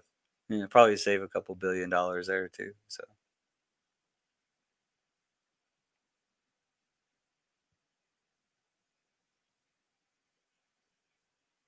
Hey, no problem, Bernie. Yeah, man, it's okay to disagree, to agree to disagree. I guess I don't think we disagree. I agree with you. I agree with you wholeheartedly about the Republicans being less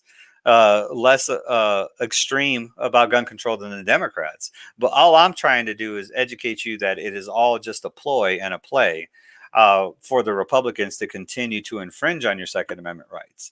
I'm just saying that the Republicans will violate your Second Amendment rights. They will pass legislation, and I've proven that with Trump. And I'm sure if I went back even further, I could find other places where Republicans have passed the laws. Are the Democrats worse? This is what you're saying. Are the Democrats worse on gun control, at least philosophically? Absolutely. You're absolutely 100% right. The Democrats are way worse philosophically on gun control. But the reason is because that's how they pander to their base. They have absolutely nothing to gain from being pro-gun as a Democrat. Nothing. So that's what I'm saying. I don't disagree with you, Bernie. I mean, I'm with you. And Republicans are the slower route to infringing on your Second Amendment rights.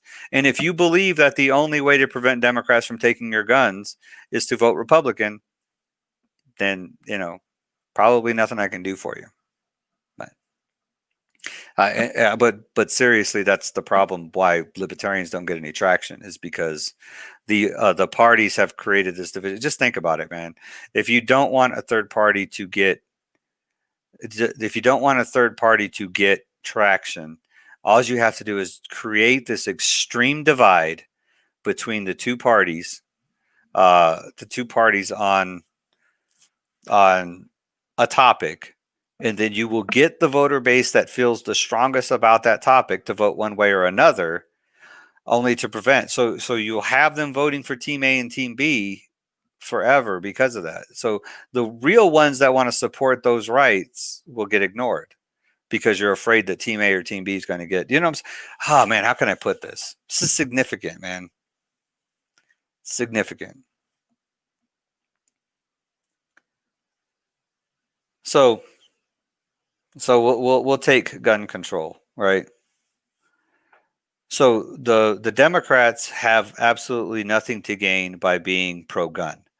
So they can be as extreme anti-gun as they want because they're not going to lose any voters by being as anti-gun as they want.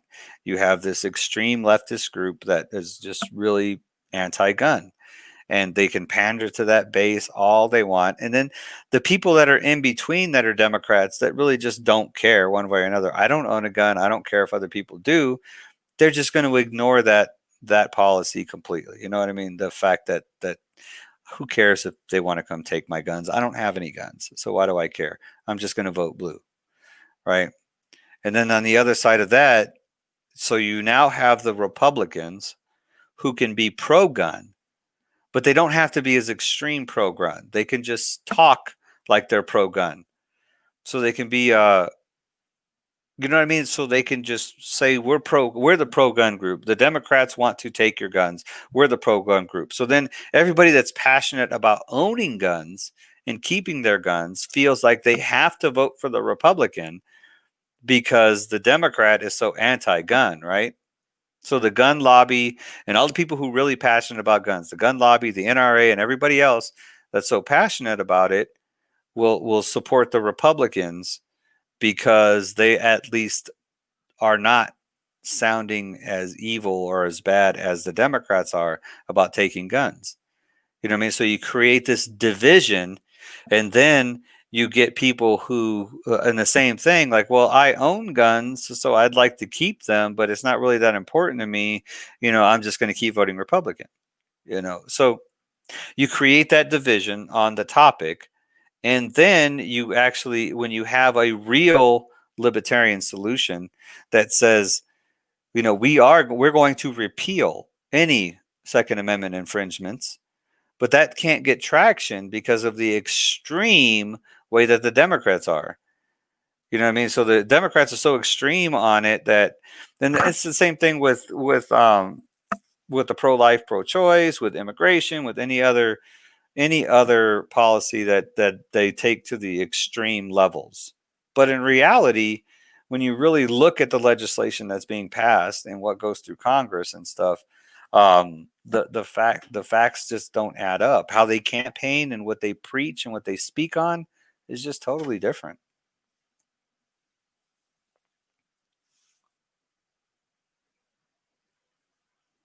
I was libertarian until the whole handling of this, how this channel's seen COVID. The attitude of this channel and Evolve turned me away. Trump 2020. All right. Way to take a stand, kid play. Look at drama. Drama with his Trump. Where's your Trump 2020 drama? Throw it up there, man. Throw it up. Get it in chat. Get it on chat. I gotta go, man. I already read my scripture. Hey, drama. Why didn't you come on the 24-hour stream, man? Kid play. You could have came on too. Now we're gonna have to schedule an appointment.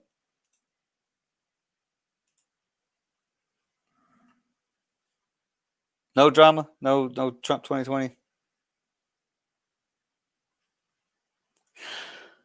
Thanks a lot, y'all. I got to get going, man. My throat's hurting. I need to get some water and get ready. I'll probably be on a little bit later streaming something, Call of Duty or something. I don't know. Maybe. Might just go take a nap.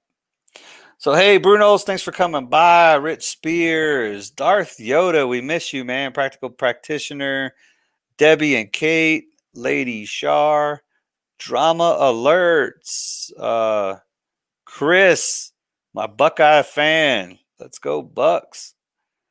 I got The Rock. Wow, we had a lot of people come through today. And of course, Burn Bernie for the great gun control talk. Ma 2, love of my life.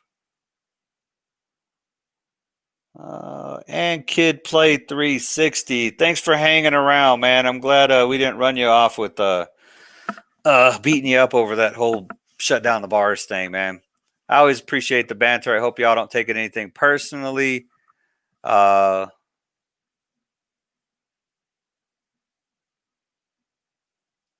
hope y'all don't take it too personally.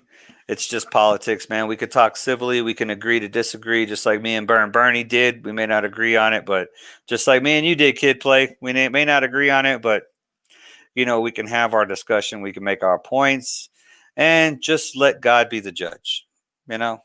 So I appreciate all y'all's opinion. Love y'all, including you, Drama, Kid Play. Oh, it's blocked because of you can go back in this stream. Wow, this has been 3 hours. Holy macaroni, man. What is going on? Like around an hour and a half or something, I actually went through the YouTube thing, why it got blocked. So MGK basically blocked us. He copyrighted us. When during the 24-hour stream, when Evolve was doing his hip hop skits or whatever, when I was away, he would go and he'd start doing some of his hip hop things. Evolve Live, I called it on the schedule.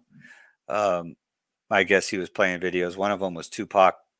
Tupac got it blocked, and MGK got it blocked.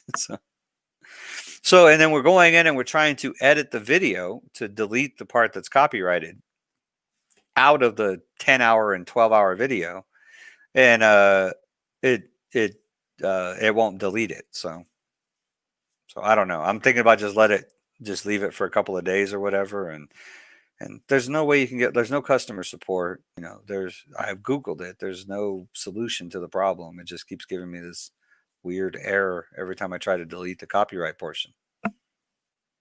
So the only thing I'm thinking that I can do is download the entire 10-hour video and then go in and delete those portions out, and then re-upload it.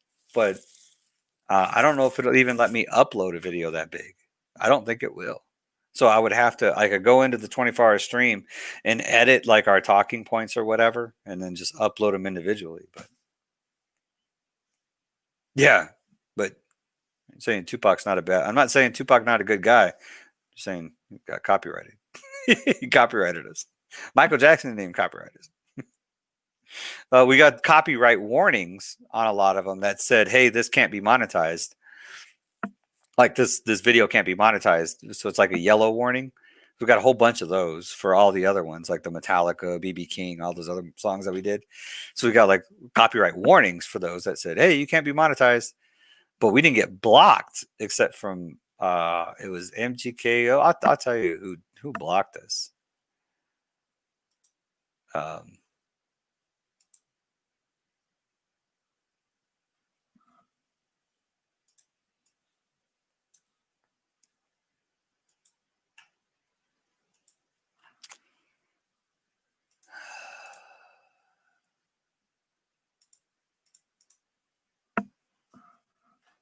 Uh-oh, I'm out of coffee too.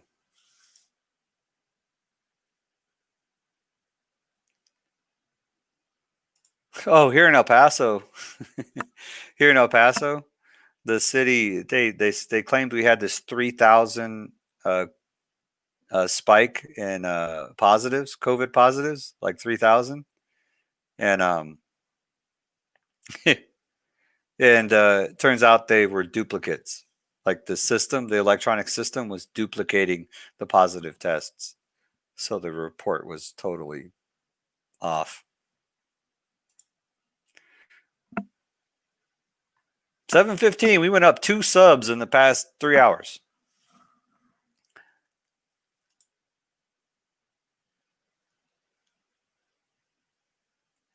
Blocked. So these are the ones that blocked us. Was Tupac, Nas. It's Nas, right? Nas. Tupac, Nas, and BET Hip Hop Awards. Yeah, Viacom CBS for I'm not even going to show it because I'm afraid I'll get blocked on this video too. But it looks like this video of Eminem. Viacom CBS, Nas,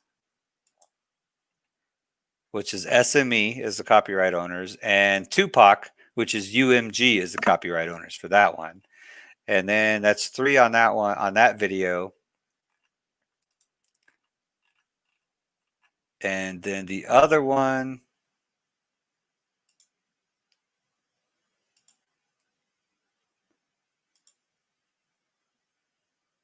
Tupac, Nas, BET. Why is it the same one?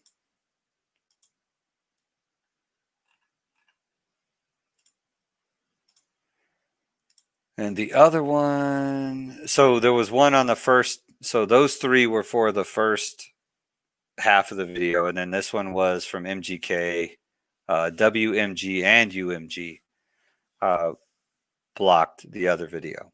So the video was divided up into 2 because I accidentally shut it off when I was out and about. So why they duplicate numbers? I don't know. They said it was a glitch in the system, like the computer or something, like it was a bug, and it just reported twice the numbers of positives then. So, but they still locked down the whole. We're on lockdown, man. We're on lockdown. They shut down businesses and everything again. Yeah, MGK don't like Evolve reacting to his songs. I wonder why.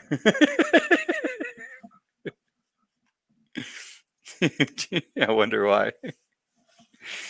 He's not a big. I thought, didn't he say like MGK was his like in his top 5? No.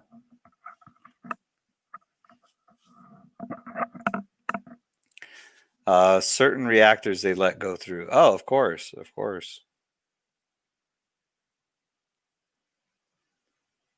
Yeah, El Paso numbers probably were number 1 in the nation when they were reporting at least twice as many as were the actual numbers. So I could have talked about that this stream, but it's just ridiculous.